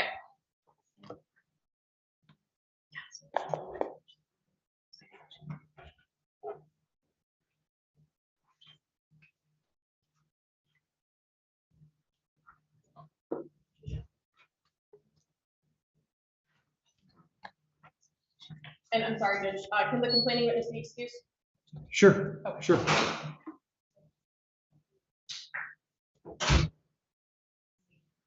Are you talking like excuse, like goodbye? Yes, like, is he no longer? Any chance you're gonna want to put the complaint back on the stand? I don't think so. No? But, you know, It's your call. I'll keep him around if you think you want to put him back on. I might, I'm considering, I might have to after she testifies. Have him keep her up, stick around.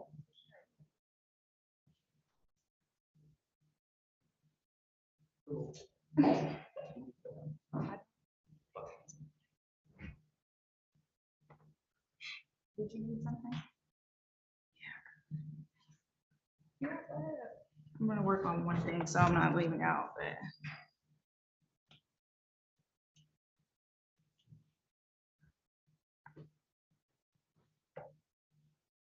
She's probably trying to clean up.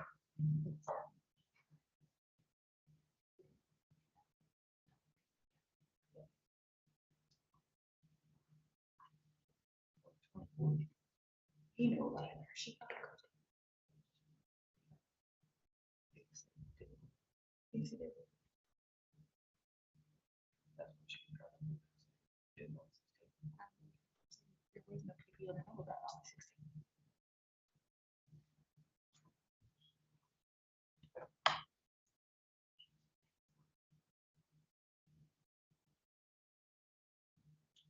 So we're moving on.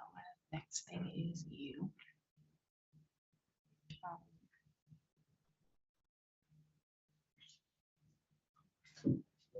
Oh my God, bless you.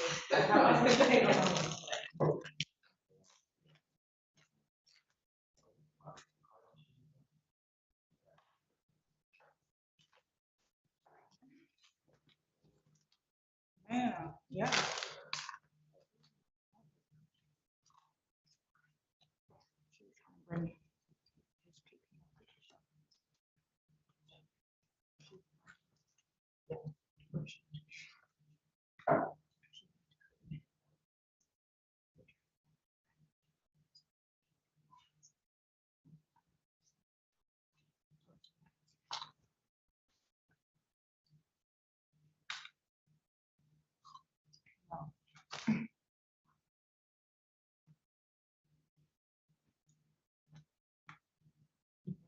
How you think they're feeling right now?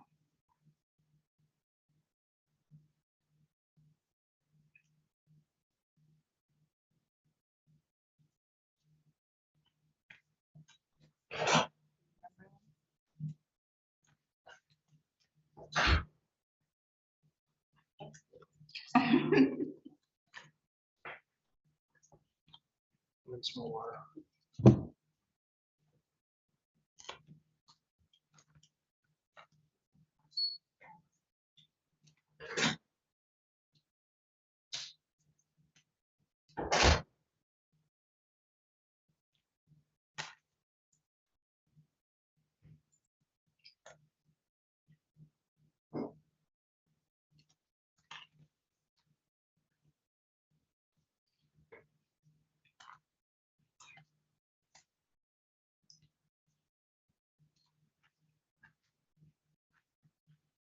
And I'm just gonna go ahead and ask.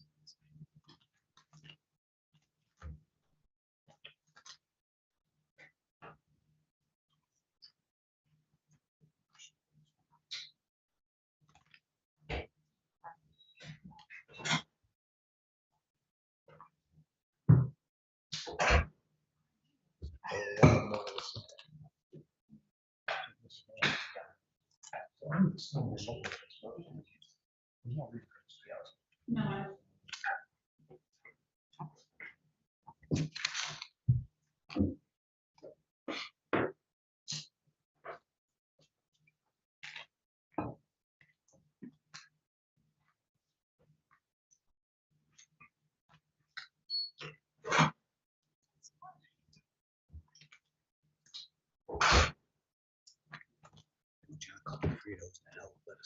Great.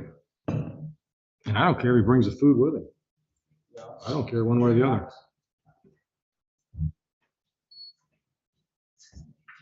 Mr. Vance. Mr. Vance, the DLC guy? Yep.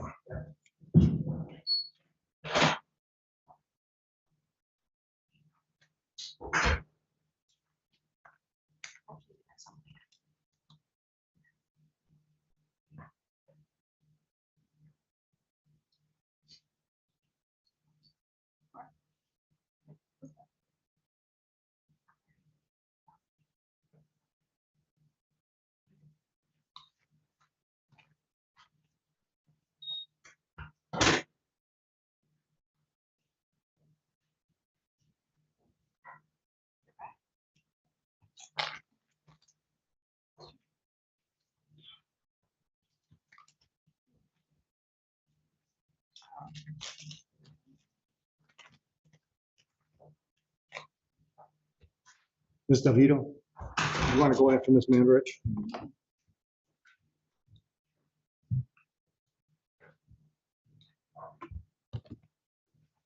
All right, I'm assuming you decided you want to work through lunch. Okay. All right. And as I told Ms. West, if at any, if we get to 4 o'clock, which I don't think is going to happen, if we get to 4 o'clock and you're like, all right, this is crazy now, just let me know. We'll make Joe go out and buy a pizza or something.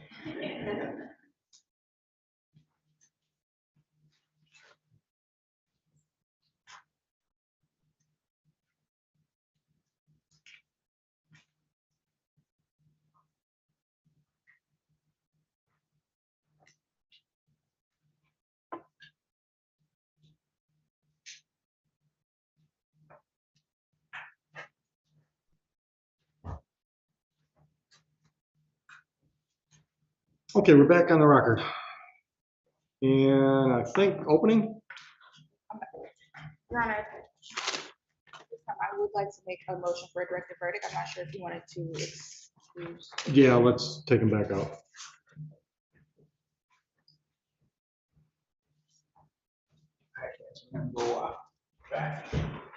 Getting your exercise.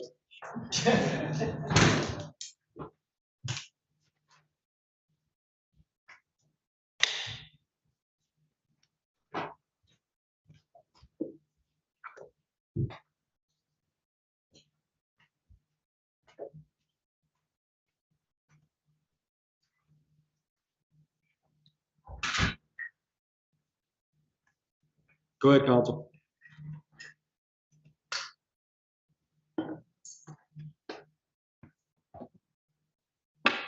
Your Honor, as you are aware, Michigan Court Rule 6.419 states that before submission to the jury, after the prosecutor has rested their case in chief, or after the close of all the evidence, the court on the defendant's motion must direct a verdict of acquittal on any charged offense for which the evidence is insufficient to sustain a conviction.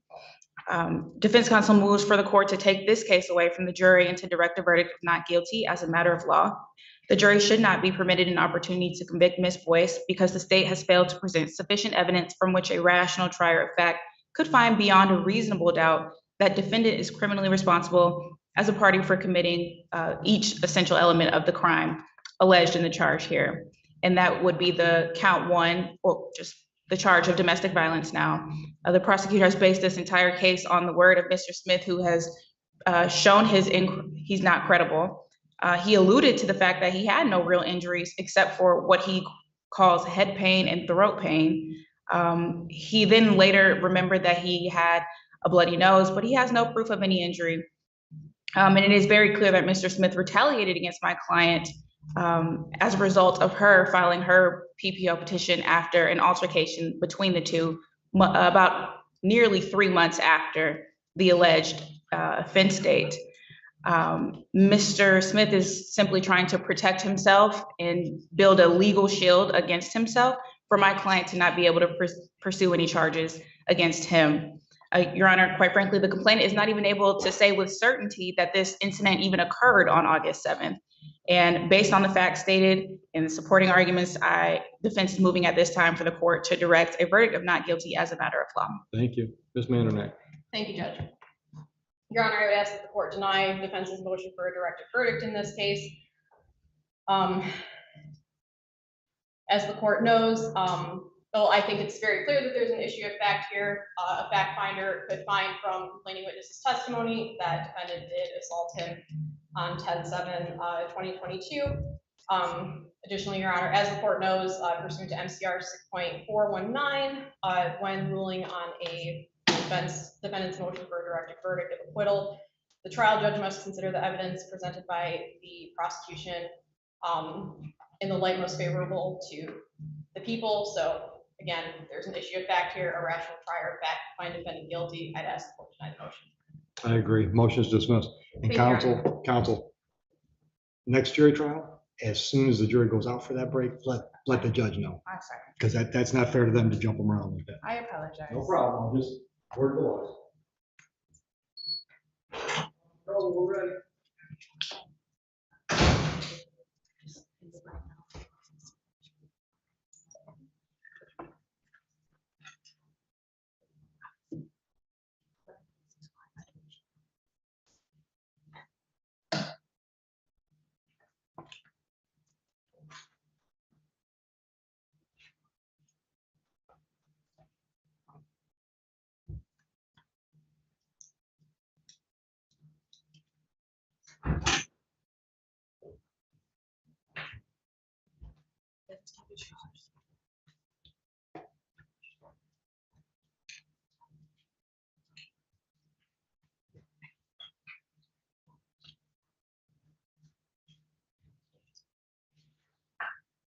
All right, now we're ready for opening. So. Oh, we're one short. Mr. Vance, one for more Fritos.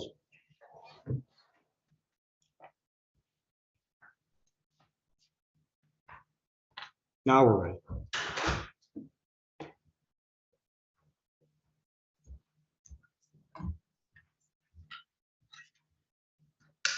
It's always afternoon somewhere. Good afternoon, ladies and gentlemen. So today we are here as a result of continuous harassment and retaliation. Mr. Smith has subjected my client to years of manipulation, humiliation, emotional, and ultimately physical abuse. Let me take a step back and formally introduce myself. My name is Regina Thurman. I'm here today on behalf of my client, Ms. Anna Boyce, who is the real victim in this case. You've had the opportunity to hear from Mr. Smith, who is asking you to believe that he was a victim of an assault on August 7th, 2022. Now, you've also had the opportunity to learn that Mr. Smith did not report the alleged assault on August 7th.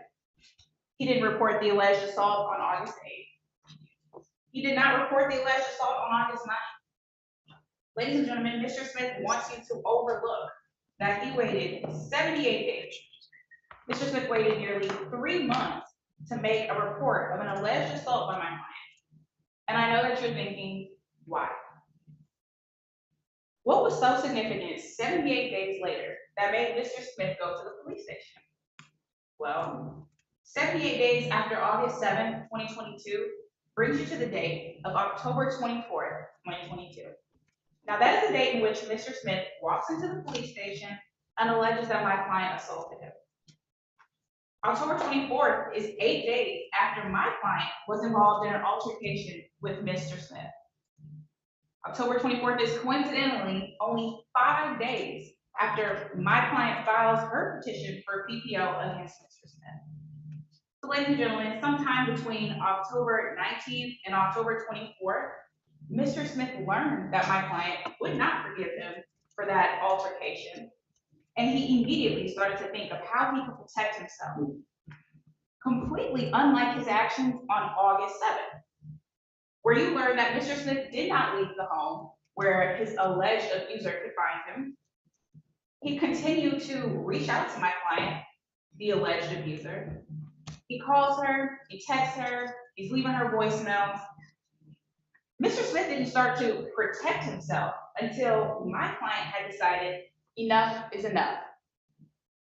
She decided she had enough of being manipulated, she had enough of being humiliated, and enough of his abuse.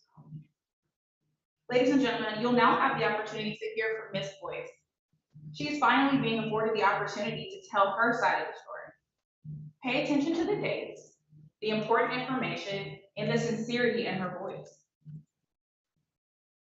I am confident that you will find Ms. Boyce to be a credible witness, unlike Mr. Smith, who wants you to believe that even if my client had not filed for a PPO 5 days before the 24th, he still would have walked into the police station to report an alleged assault from 78 days prior. At the conclusion of this trial, I will ask that you provide the only verdict that the evidence allows and find my client not guilty. Thank you, counsel.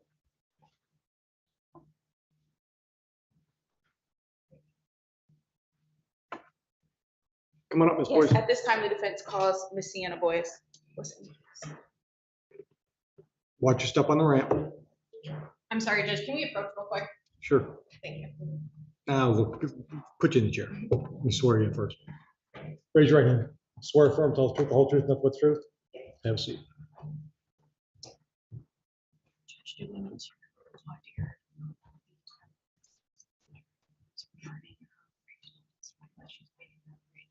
I'm assuming you had that discussion with her. Yeah, okay. Yeah, I don't think we need to do it on Okay. the record.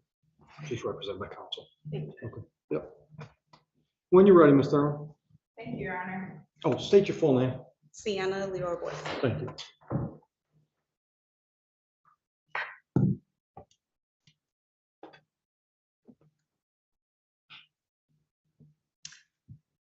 Good afternoon, Ms. Boyce. Could you please state your full name for the record? Yes, Sienna Leora Boyce. Okay, so I'm going to ask you a series of questions. If at one point you do not understand the question, you cannot hear me, please let me know and I will restate. And as the judge noted, this is being recorded by the court reporter. And so I need verbal answers, yes or no, or whatever you're going to say, but a head nod is not going to be sufficient, okay? Okay, All right. Could you please tell us where you live? I live at 6600 Stillwell, West Bloomfield, Michigan. And how long have you been living at that address? 6 years. Does anyone live there with you? Yes, my mom. Ms. Boyce, do you have a license or identification card? Yes, I have a license. And did you have a license on or around August 7th, 2022? Yes, And would that be the same license that you have today? yes.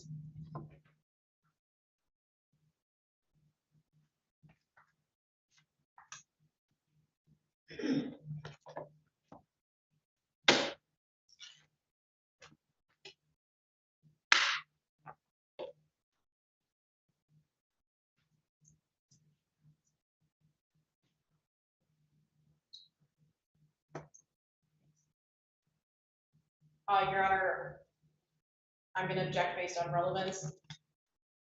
Okay, what is it? So what do I have in my hand is defense proposed exhibit C. It is a copy of her license. Your Honor, objection, you can't You have to admit an exhibit before you say what it is that What's- defeats the purpose. of Well, I'd have to know what it was before I Okay, can argue sidebar. whether or not it's relevant. Yes, Judge.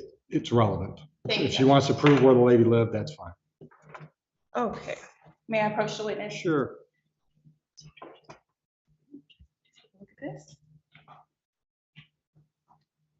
Ms. Boyce, what have I handed you? A picture of my license. And does your license appear to be like the one that you carry around daily? Yes. Does it appear to be altered in any way? No. At this time, Your Honor, defense moves to admit Exhibit C. Any objection? No objection, Your Honor. It'll be admitted. Thank you.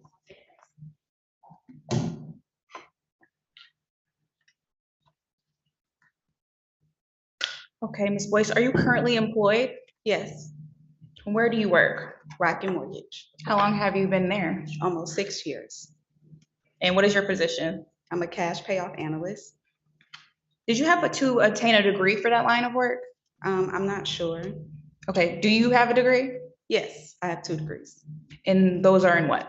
I have a bachelor's of science from Howard University, and I have my master's in business administration with a concentration in project management. Thank you. Ms. Boyce, what is your relationship with Mr. Smith? Ex-boyfriend, Okay, and when did you break up? October 16th. And did you verbally tell him it was over? No, So why would you consider October 16th to be when you broke up? that's when the last time I willingly spoke to him. Okay, why was October 16th the last time that you spoke to him? Because we have a no contact order.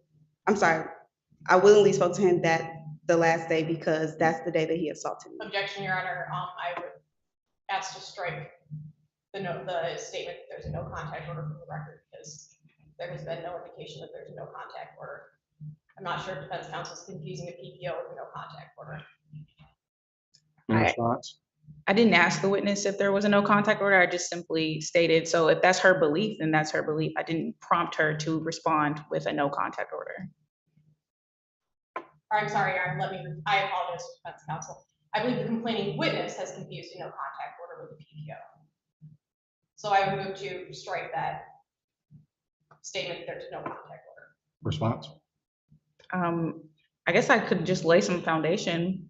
Sure, that'll work.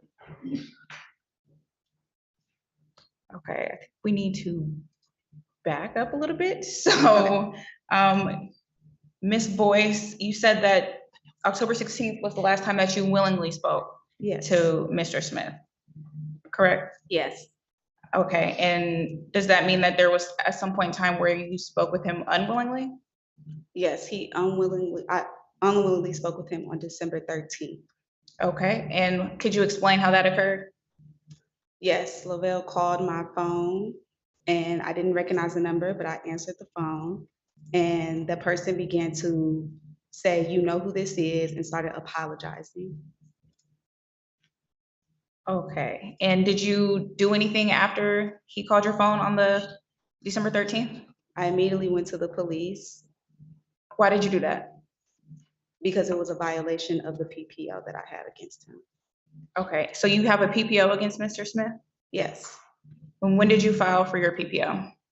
October 19th, And why did you file for a PPO? because he had kidnapped me and assaulted me. And when did that occur? October 16th.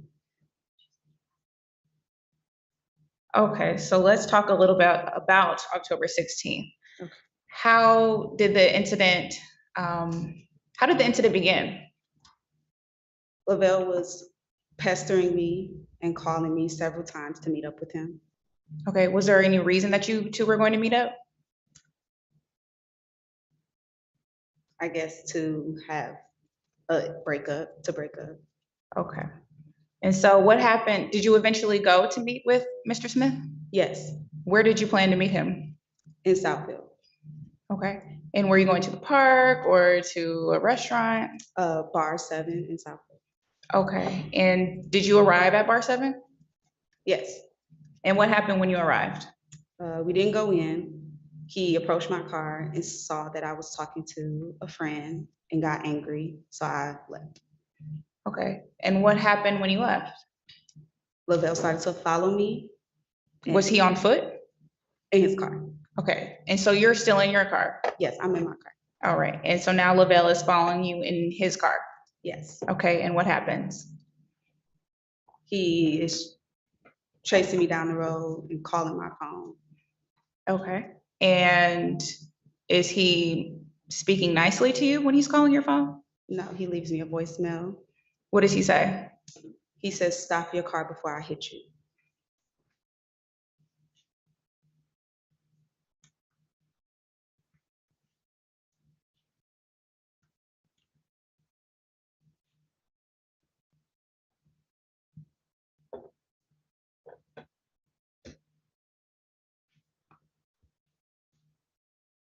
Okay, so at this time, I do have,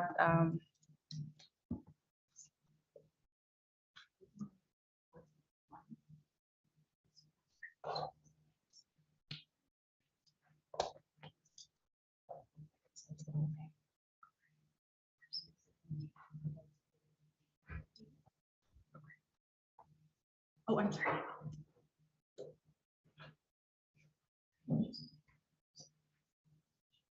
Yeah, no, actually, this one just kind of did it, but I am seeing it. Okay, at this time, I am going to play defense proposed exhibit D. Your Honor, I'd ask that a foundation be laid and that the exhibit be admitted before it is published to the jury. Ms. Boyce, when Lavelle said pull over or I'll hit your car, was that in a voicemail? Yes, And did you still have that voicemail? yes, And would you recognize that voicemail if you heard it today? yes. Your Honor, I'll stipulate to admission. Thank you, that'll be a minute. What is that, D? Yes.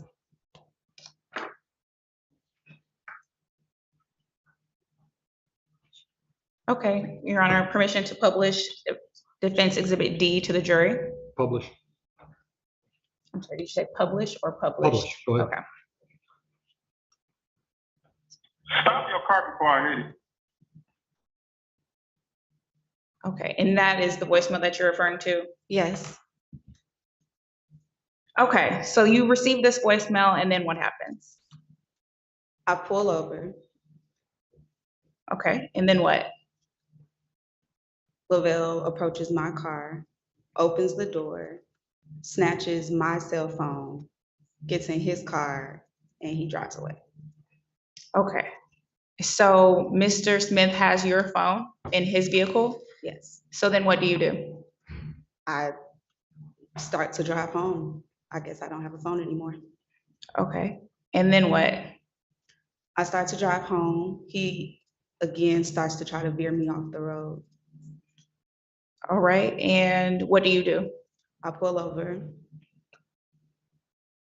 Okay, and then Oh, what? and then he approaches my car again. This time he opens the driver's door, proceeds to pick me up, throw me in the passenger seat, and he starts to get in my car and drive away. Okay, and so what are you thinking in this moment? I think I'm being kidnapped. All right, and so what do you do? I fear for my life, but I get in the passenger seat anyways, and I beg him to let me out. And so what happened? He continues to drive, and he shows me where he had been going through my cell phone. And what happened as he's showing you your cell phone? He sees that I had been talking to another guy. And at this point in time, what is Mr. Smith's demeanor? Very irate. Oh, okay. And so what happens then? He talks to the person on the phone, and when they hang up, Lavelle starts to beat me up in my face and punch me in my face. Okay, and at this point in time, did you ask Mr. Smith to stop? Yes, repeatedly. And did he stop? No. Okay, so what happens next? We continue to drive, maybe for like another hour. And then what? The entire time he's beating me up. Do you eventually get out of the car? I don't get out of the car until He drops me off. Okay. And then what happens when he drops you off? He tells me he's gonna go to the police station. I'm sorry, and then what?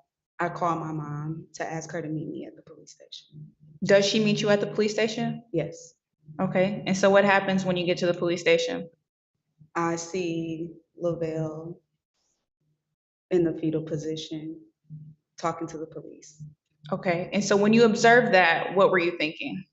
I was in extreme shock And why were you in shock? because I was the one walking in with blood on my face and he had no visible anything on him.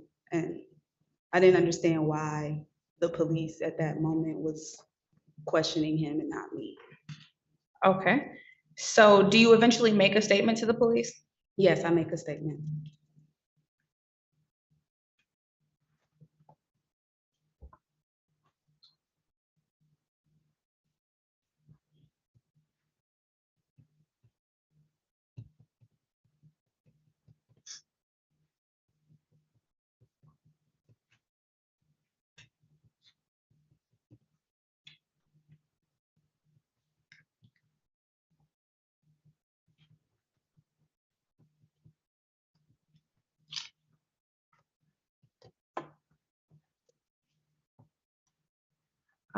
Ms. Boyce, at some point in time after this altercation, did you document your injuries? Yes, And how did you do that? at the hospital. Did you just write them down or how did you document them? I made a report at the hospital. The police came. Okay, and did you at any point take pictures of the injuries you sustained? Yes,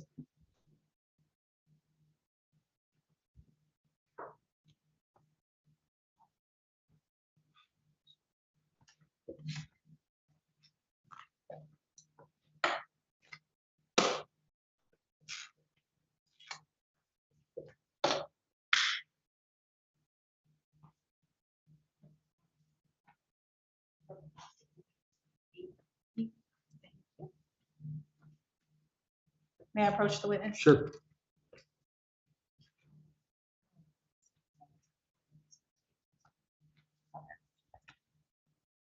Ms. Boyce, what have I handed you? a picture of me, And when is this? October 16th. And do you notice anything interesting? Yes, Is this a fair and accurate depiction of how you looked when you arrived at the police station? yes. Your Honor, at this time, defense would like to admit proposed exhibit E. Just briefly, Your Honor, I would just ask who took the picture. Who took the picture? The police, I'm not sure, I don't remember.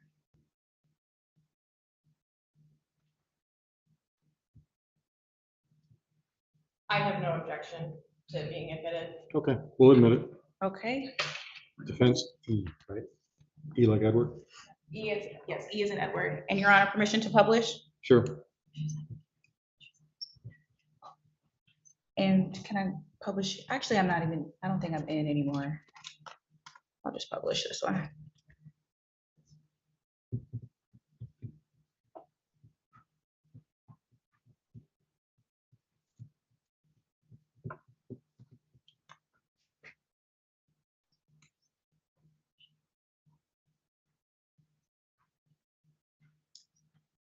Okay, Ms. Boyce.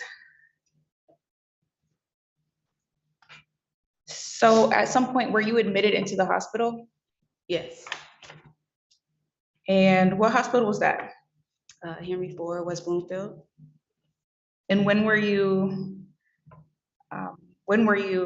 released from the hospital? October 17th. And did the doctor diagnose you with anything? The black eye. Objection, Your Honor, hearsay. Were you prescribed any medicine? Yes, And were you given any paperwork when you left the hospital? yes, I was given paperwork.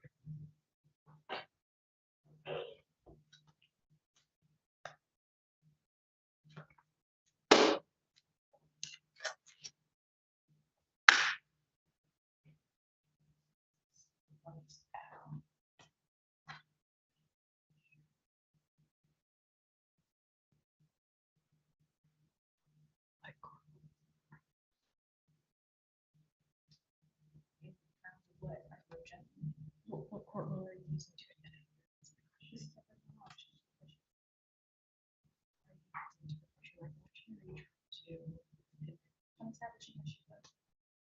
We'll deal with the judge. We'll deal with the judge.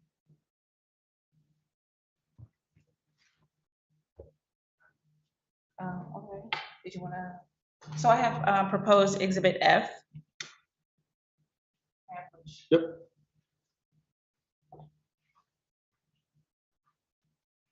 Ms. Boyce, what have I handed you? Discharge papers from the hospital. And you personally received these? Yes, And when did you receive them? October 17th. And do they appear to be altered in any way? No, Your Honor, at this time, defense moves to admit exhibit F. Objection, Your Honor, no foundation. Just her personal knowledge, is paperwork she received due to her condition and her stay in the hospital. Also hearsay. It's not a certified record. Agreed. That won't come in. Thank you, Your Honor.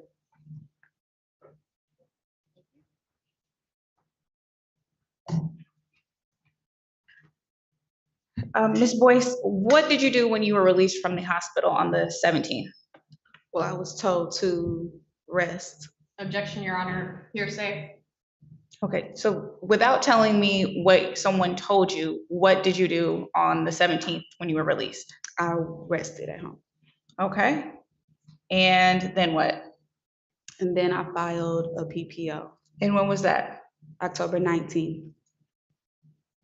And what was the delay in your petition for PPO?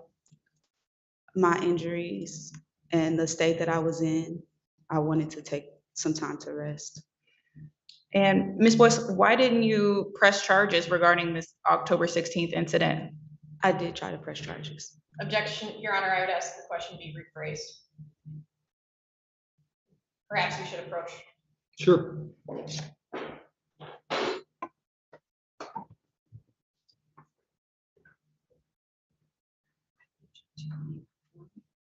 Because as the court knows, an individual claiming witness doesn't press charges.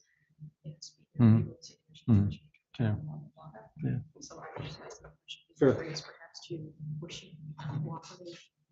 Right. Thank you.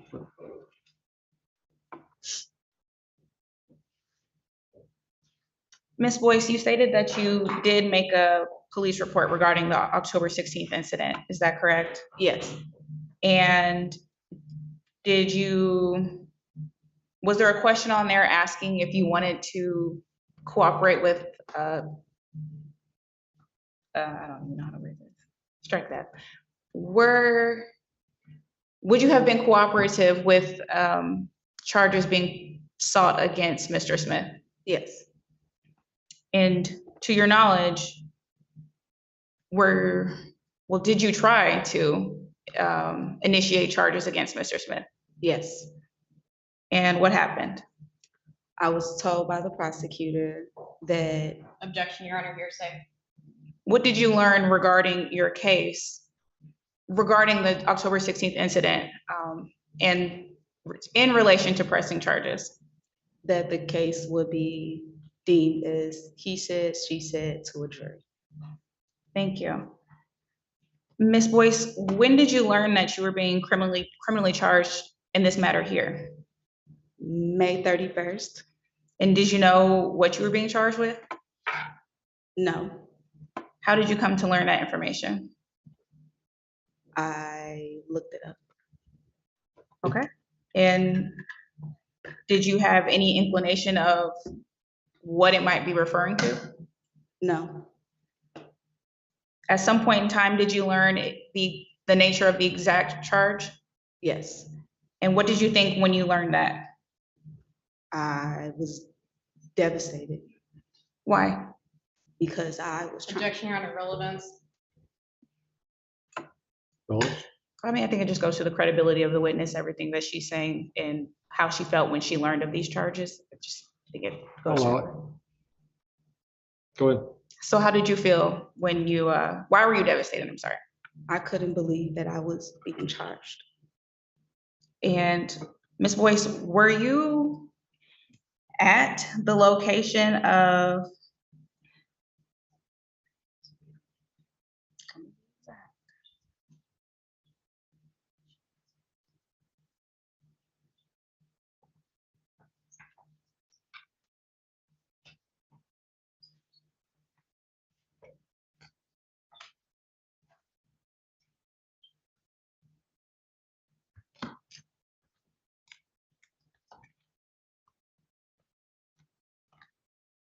Were you at the location of 49071 South I-94 Service Drive, apartment 210 in Belleville, Michigan, on August 7th? No, Where were you? I was traveling with my family from Mississippi, And why were you in Mississippi? attending my grandmother's funeral. Okay, thank you. No further questions. Cross counsel.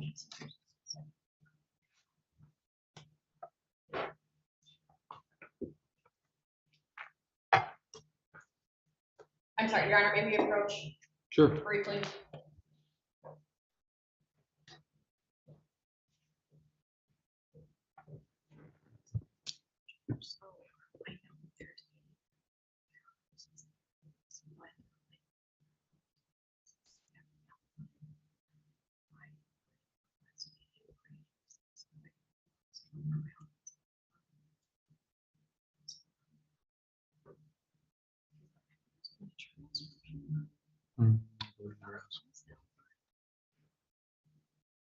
Yeah, make it quick. Okay, thank you, Judge. Joe, we're gonna take a break. I'm gonna kick you back into the jury room for a minute, folks.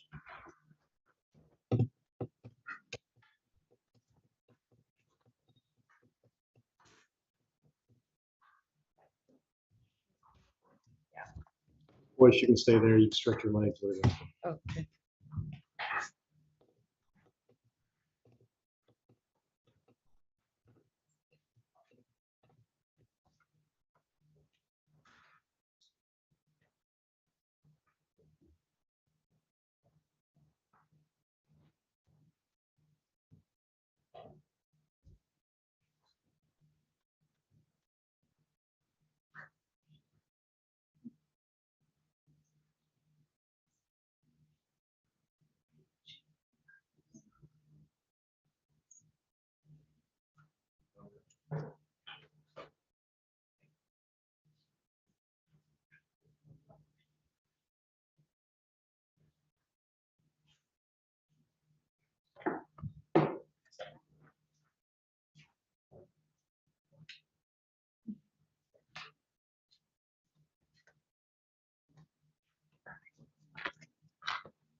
They're literally. You see that on here. Just figure out something else.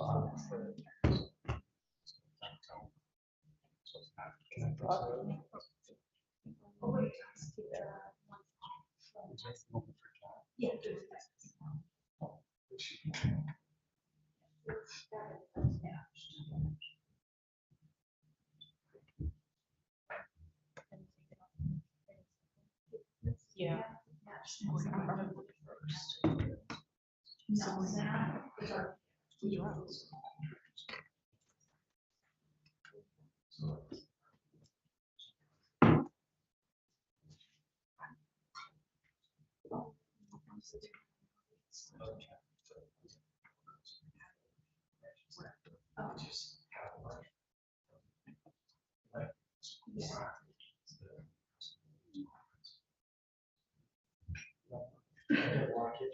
Just tell me that's what happened. It's always- You ready, ladies? Yes, Judge, but before you call the jury back? Yep. Oh, okay. Wanted to make sure, I feel bad. Good. Your Honor, we approach briefly and then Sure. make a motion on the record. You can do it from back there, yeah. Oh, you're Yeah, right. it's on the record, as long as Heather can hear you. So Your Honor, I think we have an issue, well, I know we have an issue with, an undisclosed alibi.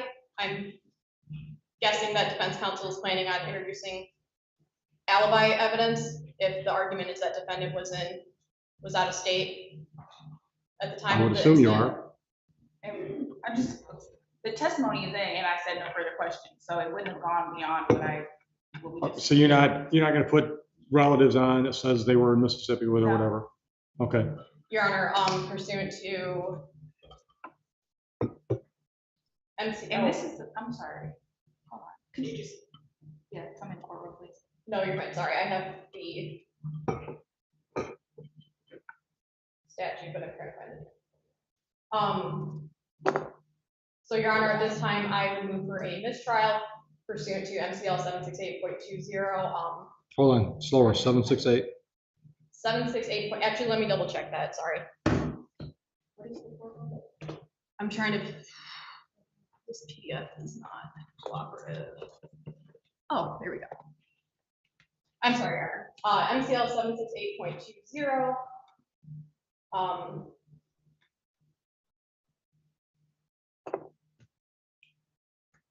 Actually, I'm sorry, Judge.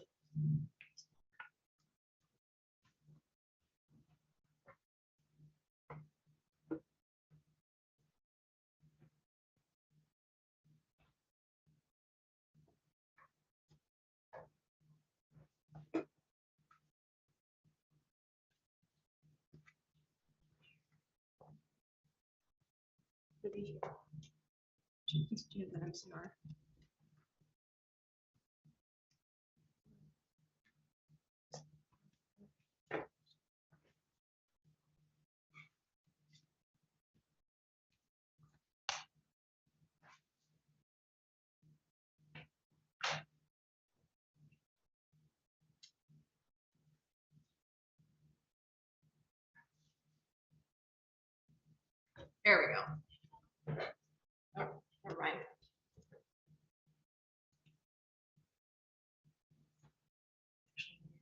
You had it was right. Yes. Do you use Bing? No, this is the one.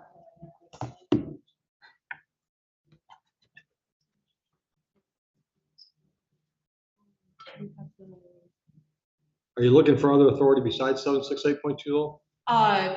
Yes, Judge, I'm looking for it, and also 768.2, just, I think. Oh, no, found it. What? Oh, okay, sorry, Judge, we're trying to bring it back up. Technical issues.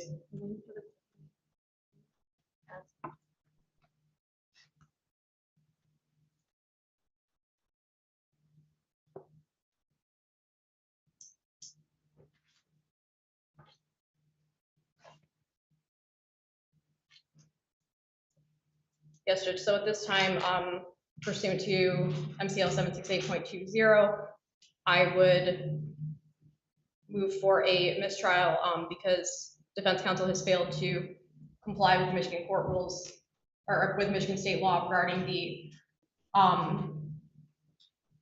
notice regarding filing a notice of alibi. MCL 768.20 states that the You don't have to read it, I got it from you. okay. Response?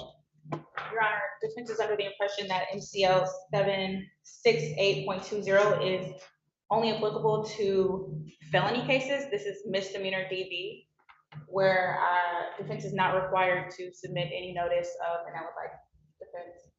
Well, the statute clearly says felony. Is there some other statute that makes it apply to a misdemeanor? Your Honor, may I have 5 Sure. minutes? I'm so sorry, Judge. My colleagues know that there's a court rule, but they don't know the citation. Doesn't help me much. Oh, I know.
Yeah. But, you know, once again,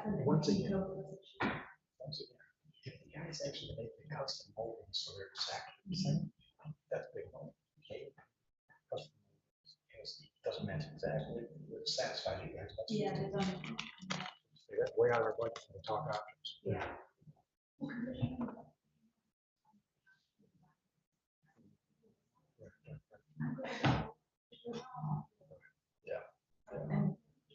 If he does a lot of kitchen work, I think we're just gonna say that's too much. What else can you offer us?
I'm trying to research this stuff on my phone.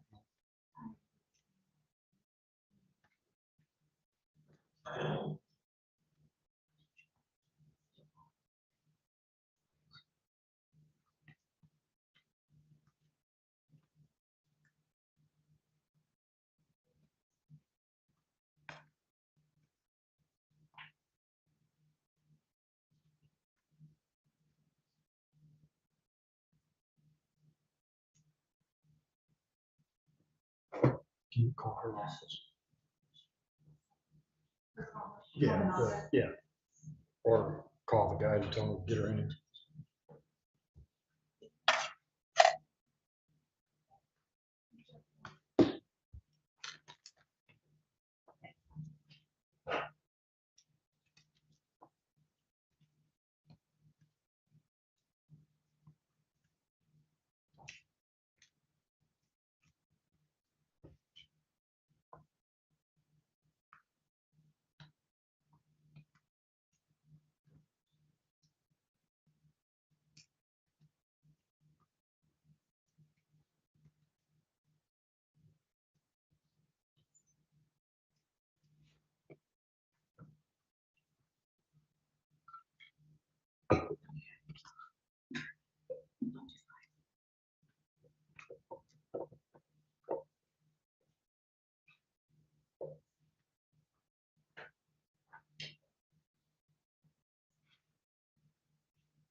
All right, ladies, you got anything for me to consider other than 768.20? Anything additional? No, Your Honor, thank you for allowing that recess for the people to check. Additionally, Your Honor, I believe this applies to 768.20 only, or I believe it applies to felonies only because it's under the 768.20 interpretation. But I do have a case that states unexcused failure to file notice, to file an alibi notice cannot prevent alibi by defendant's uncorroborated testimony. So I believe that here, it sounds like we only have defendant's testimony. We don't have, like Right. extrinsic witnesses. Yeah. So I believe that we're good. Yeah. And So I withdraw my motion for mistrial. okay, all right. I don't have to dazzle you with my brilliance. Let's get back. Thank you, Judge. Are we ready? You know what? I'm sorry? Maybe we should just leave them out. Are you gonna put any rebuttal on? No, So we're done with testimony, right? you're not crossing. I'm gonna cross. Oh, we didn't do Judge. cross yet. Okay. Yeah. All right. I'm trying to figure out when we're gonna do final instructions, but Okay. we gotta do that. Let's go back.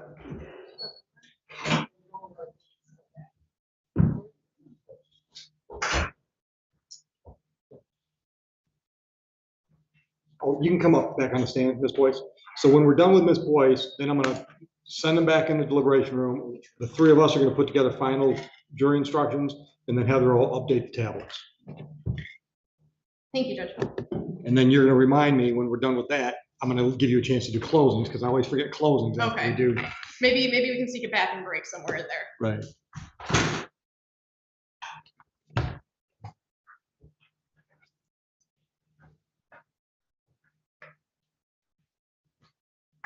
Is Joe doing a good job shuffling you back and forth?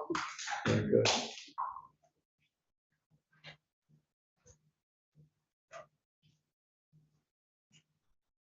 Our Miss West got her coat on, so I'm assuming it's a little cool in the jury room? Okay, we can adjust that a little bit, I think, or we can try to. All right, have a seat, folks. All right, so Ms. Boyce, you're still under oath, and you're a witness, Ms. Manders, right? Correct.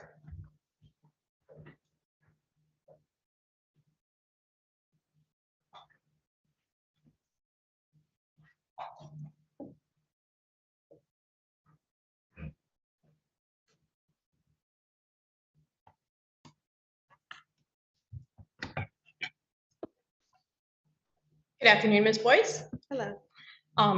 If you can't understand, if you need me to rephrase the question because you don't understand it, just let me know. If you need me to repeat something because I talk kind of fast, just let me know, okay? Okay. Okay.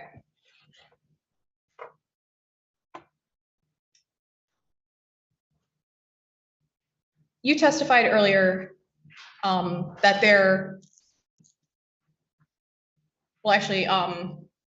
you testified earlier that on 10/16/2022, you drove to meet Mr. Smith at the bar parking lot. Is that correct? Yes. Okay.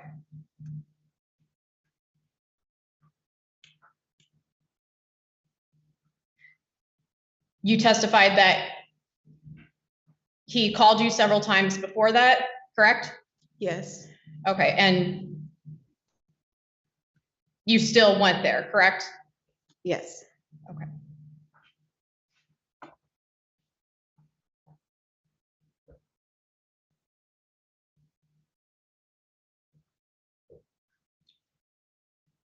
Do you know if charges were ever filed against Mr. Smith for the 10/16/2022 incident out of, I believe that's Oakland County? Yes, Do you know, I'm sorry, do you know, were they filed or not? no, Okay, thank you. And you testified earlier that you were willing to participate in prosecution in that case, correct? yes. Okay, thank you.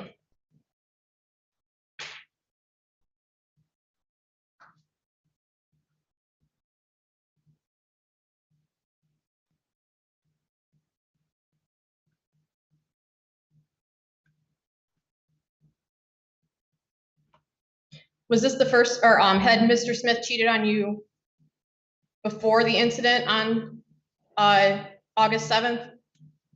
No, not that I know of. Okay.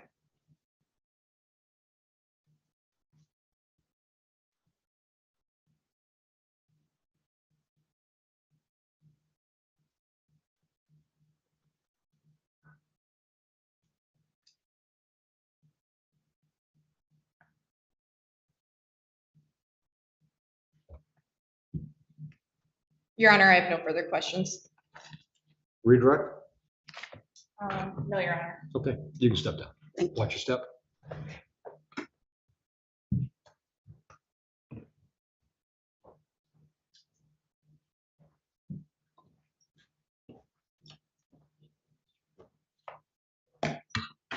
Are you two ready for closings now? We can do closings and then we could work out final instructions. Oh, I'm sorry, Judge. Are you ready for closing? Yes, Judge, Ms. Thurman? we are ready. Okay, let's go. Thank you, Judge. I'm sorry, Judge, actually, may complaining witness be present in the room? Sure. Okay, thank you. Okay, thank you.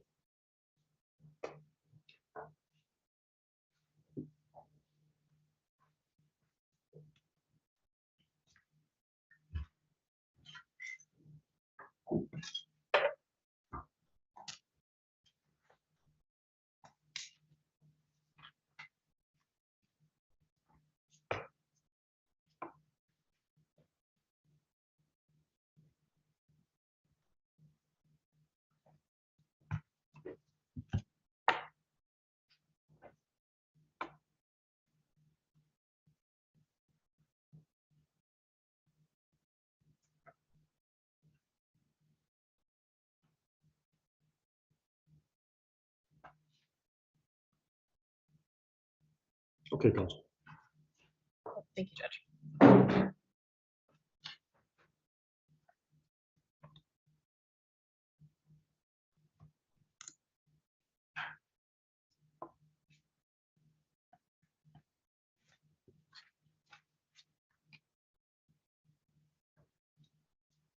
Good afternoon again, ladies and gentlemen. So first, this is the second to last time you're gonna hear from me. I'm gonna give my closing, the defense is gonna give their closing, then I'm gonna have a chance to talk to you again, so. We're in the home stretch. I wanna thank you guys for being here, for paying close attention, for staying awake, and taking this case seriously. So, as I stated earlier, we are here today about the incident that occurred on August 7th, 2022. We are here about that incident where Mr. Smith testified that defendant, Ms. Boyce, struck him in the face and smashed his phone. I submit to you that defendant's motivation for doing this may have been because she discovered that Mr. Smith was having a relationship with another woman.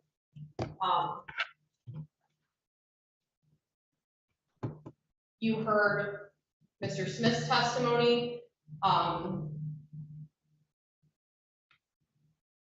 You heard Mr. Smith's testimony. You heard Ms. Boyce's testimony. Mr. Smith was consistent throughout his testimony. He was consistent about the events that occurred, supporting his statement. In his PPO petition, he also states that he was assaulted on or about August 7th by Ms. Boyce. So you have his PPO supporting that, and I do want to address the delayed disclosure. So I don't know if anybody's ever been in a relationship with someone, not necessarily romantic, but maybe you had a friend that you just knew wasn't good for you, but you didn't cut them off for whatever reason, maybe you felt bad for them. I believe that the delayed disclosure makes sense. In this case, I would submit to you that especially as a male victim of domestic violence, he may have been more self-conscious to go to the police and initiate proceedings against the defendant because he doesn't want to be judged by his family, his friends, his peers, his coworkers. So I believe that he didn't, so I would submit to you that he didn't report the domestic violence to the Van Buren Township Police until he felt that he had absolutely no other option.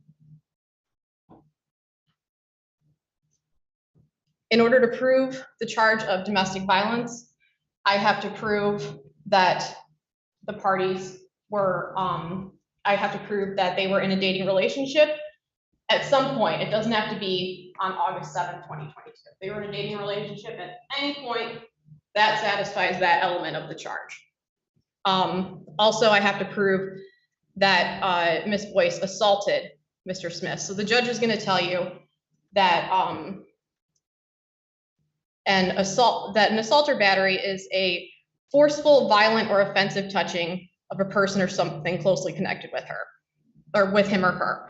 So in this case, it's simple. She punched him in the face. That's an assault. He didn't consent to being punched in the face. He woke up to being punched in the face.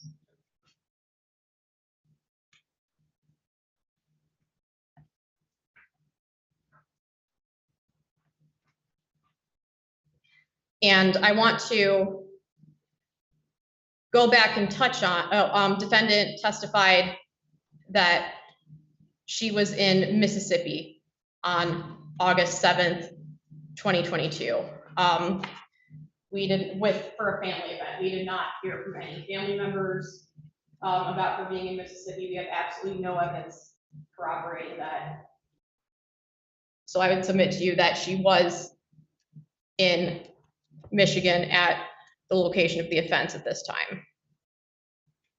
And regarding the incident on 10/16, I want to point out, well, I want to go back to our previous, our voir dire questions about crafty neighbors.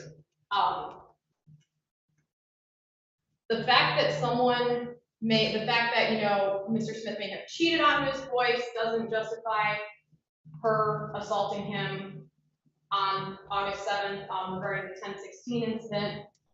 We're not here today to determine what happened on 10/16/2022. That happened in Oakland County. This court doesn't have jurisdiction over that. I would say, and again, so I want your focus to be on the 10/7, or I'm sorry, on the 8/7/2022 incident. And going back to our neighbor example that we talked about earlier, even if you possibly believe that Mr. Smith may have assaulted Ms. Boyce on 10/16, that still does not justify the 8/7/2022 incident. You can be a terrible person, but that doesn't mean that doesn't mean that you can go all Batman and hit people because they cheat on you. Defendant testified that she lived in Bloomfield and has lived with her mom there for about 6 years. She had no reason to be at Mr. Smith's location on the date of the offense. She had family that she could have gone and stayed with if she were really terrified of him.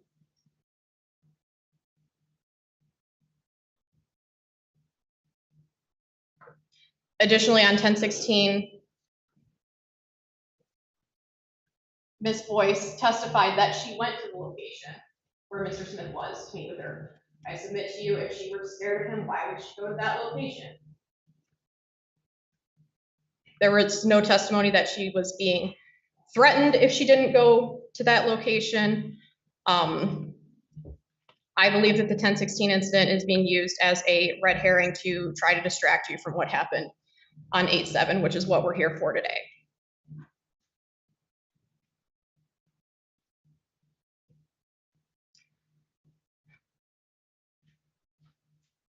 So based on based on Mr. Smith's testimony and based on defendant's testimony, I believe that you can find Ms. Boyce guilty beyond a reasonable doubt. Because as we talked about earlier, beyond a reasonable doubt is not beyond all doubt. The judge is gonna tell you, there's no minimum amount, there's no like specific number of witnesses I have to present. I can present one witness, and if you believe them, that is enough to find the defendant guilty. Because beyond a reasonable doubt is not beyond all doubt. I believe that when you go back there and deliberate, you're going to focus on Mr. Smith's testimony. You're going to focus on his consistency. You're going to focus on how it's supported by the PPO petition that he's filed. You'll focus on how consistent he was throughout his testimony about what happened. And I believe that using your judgment, your life experience, you will find the defendant guilty. Thank you. Ms. Thurman.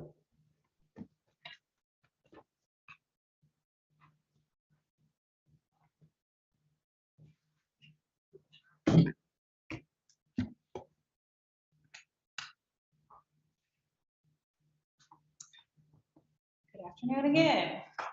I would like to start off by saying thank you for listening and for spending this afternoon/morning with us. Plenty of other places where you probably would have been. Glad that you're here and paying close attention. I mentioned to you earlier that we were here today as a result of continuous harassment and retaliation, and that is exactly why we are here today. I want to tell you a little bit about the process and what's getting ready to happen. So after closing arguments, which we're doing right now, the judge will read you jury instructions, and these instructions will provide guidance about how to apply the law to this case. A part of these instructions explain that the prosecution bears the entire burden to prove that my client, Ms. Boyce, is guilty of all the charges. The defendant does not have to prove a thing. And we talked about that a little bit. She didn't have to testify, but she did choose to do so in this case. The burden in this case is called beyond a reasonable doubt. And beyond a reasonable doubt is a standard that means that you cannot convict an individual when you have even the slightest hint of doubt based upon a reason. And what I'm sure you've learned throughout the entirety of this case is that there's several reasons to have doubts. It's up to you to determine whether or not that the state's evidence has been so persuasive and so overwhelming that it removes and eliminates all reasonable doubt regarding Ms. Boyce's guilt. And if it doesn't do that, if it falls short of that, then the outcome is very clear that Ms. Boyce is not guilty. So again, the evidence has to be so persuasive that it removes all reasonable doubt. And then, and only then, could you or any jury decide that Ms. Boyce could be guilty. So in this case, the prosecutor has charged my client with an assault allegedly on Mr. Smith. As such, it is up to the prosecutor to prove that case beyond a reasonable doubt. So let's talk about it. Contrary to what the prosecutor is asking you to think, Mr. Smith has been far from consistent. He alleges that this incident and why we're here today took place on August 7th. He also tells you that there's this same set of facts in his PPO petition, which is on a different date. So that is inconsistent. Mr. Smith also alleges that he didn't report the incident initially because he didn't want to get someone he was in a relationship with in trouble. And then he goes on to tell you that they weren't even in a relationship. Inconsistent.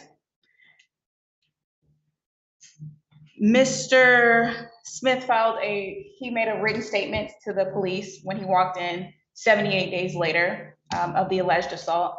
And the injuries that he listed are inconsistent with the testimony today. The prosecutor wants you to believe that Ms. Boyce means somebody to support or corroborate her testimony. However, she does not. You can take her for her word, the same way that they're asking you to take Mr. Smith at his. They provided no evidence of injuries. You've seen nothing. On the contrary, you have seen that the abuse Mr. Smith had on my client. He got so enraged on October 16th and beat her to where her face was swollen. And you've seen this. So this is the abuse that my client was subjected to. And ladies and gentlemen, this happened on October 16th, 2022.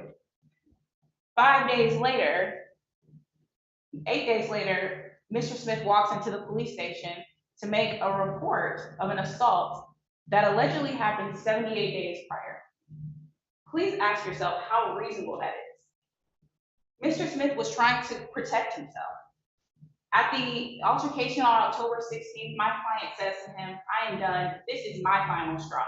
I have got to remove myself from this situation."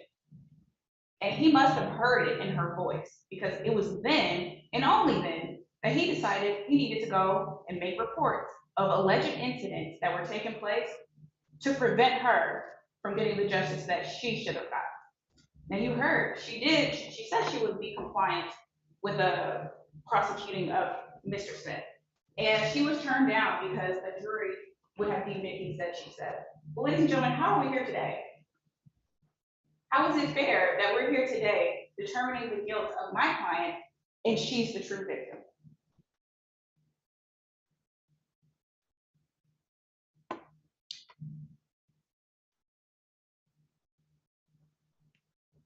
I only have this one final chance to speak with you. And when I'm finished, the prosecution has the opportunity to come back and to clean up whatever she feels is still a little bit messy. I don't have that. But I am so confident that you have been paying attention and you see everything for what it is. You will be able to see how doubtful this case is. And when she gets up here, I submit to you that you have her explain how reasonable it is that Mr. Smith reported this assault 78 days after it allegedly happened.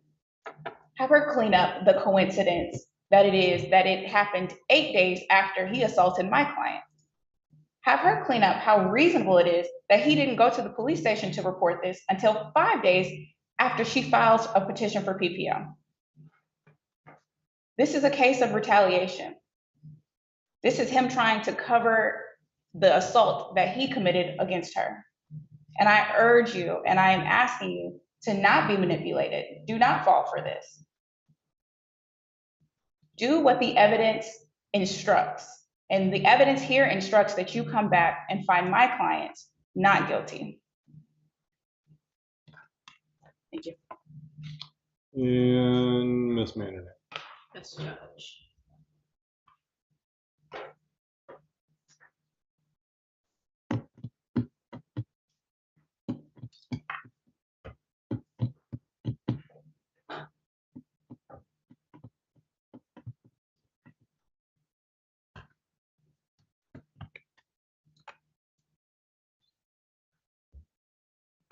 So the first thing that I want to clear up, and I don't want to belabor this point, so I'll be fast. Beyond a reasonable doubt is not beyond all doubt.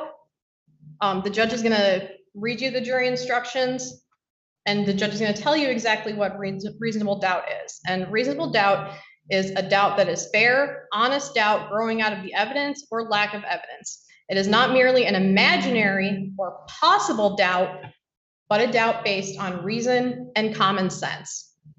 A reasonable doubt is just that, a doubt that is reasonable after a careful and considered examination of the facts and circumstances of that case. So that doesn't say overwhelming evidence, that doesn't say all doubt, it just means reasonable doubt. The judge is also going to tell you what evidence is, and the judge is going to tell you that testimony is evidence. And here we have Mr. Smith's testimony that he was assaulted that day. There's no inconsistency with the injuries alleged by Mr. Smith, because if Mr. Smith didn't call 911 that day, Mr. Smith testified that Ms. Boyce smashed his phone, so he couldn't take pictures right after the incident of his nosebleed and of the scratch above his right eye. And I submit to you that, you know, I'm not a doctor, but I would submit to you that, 78 days after the initial assault, when Mr. Smith made the police report to Van Buren Township, he's not still gonna have a scratch above his right eye and a bloody nose on that day. So the fact, and additionally, to prove an assault, I don't have to prove that the complaining witness was injured. I don't have to prove that Mr. Smith suffered any sort of injury. If he was slapped in the face, if he was just slapped in the face and had no injury at all, that's still an assault because it's an unwanted touching.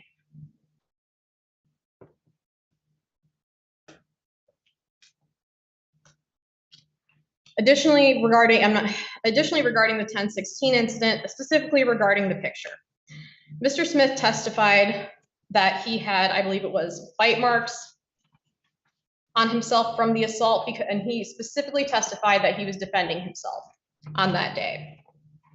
I believe that could explain the injury to Ms. Boyce's face that is allegedly from the 10/16 incident. The defense argues that Mr. Smith is preventing Ms. Boyce from getting justice. I didn't see how he's preventing her from getting justice. He's not telling her not to show up to court. He's not threatening her. He's not assaulting her.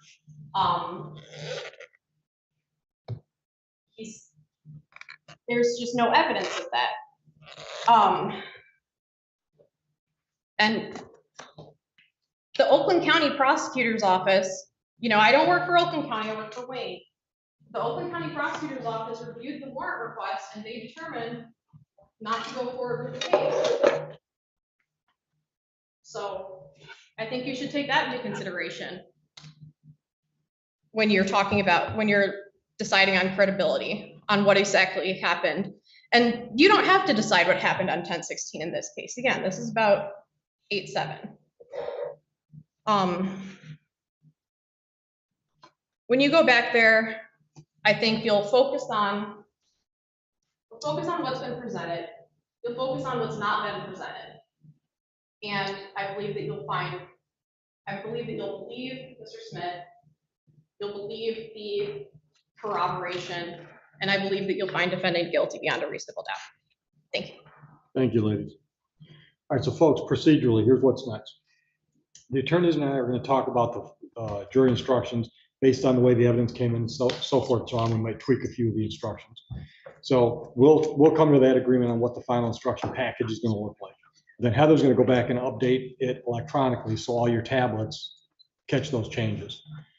Then we'll bring it back in here. I'll go through those instructions with you. You can follow along on your tablets again if you want to. Then I'm going to send you back to do final deliberations. That's usually about a half-hour process to get the attorneys all on board, Heather to make the updates, get you back in here, give you the instructions, get you working. I can just send you back in the jury room. I can release you. You can go out about your business. You know, go to Burger King and grab a Whopper if you want to, whatever you want to do, and get you back here. It's completely up to you.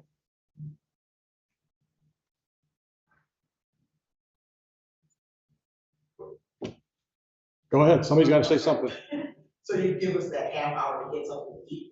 Yeah. I'll just say leave, come back. So you can go wherever you want to. All right. Everybody agree? Yes. Okay. So I'm gonna crack the whip. We're gonna try to get all this done within the next half hour. So just get back when you can. Okay. All right. Once again, anything you want to leave here, it's fine. You can leave it here. Your tablets, your notepads, your coats, whatever you want to leave, and we'll get you back here as soon as we can. All right. And reminder: don't talk to anybody. Don't go to the service drive and check out where this apartment was. Yeah, you can go out the main door. Yeah, yeah. Good suggestion, Mr. Vance.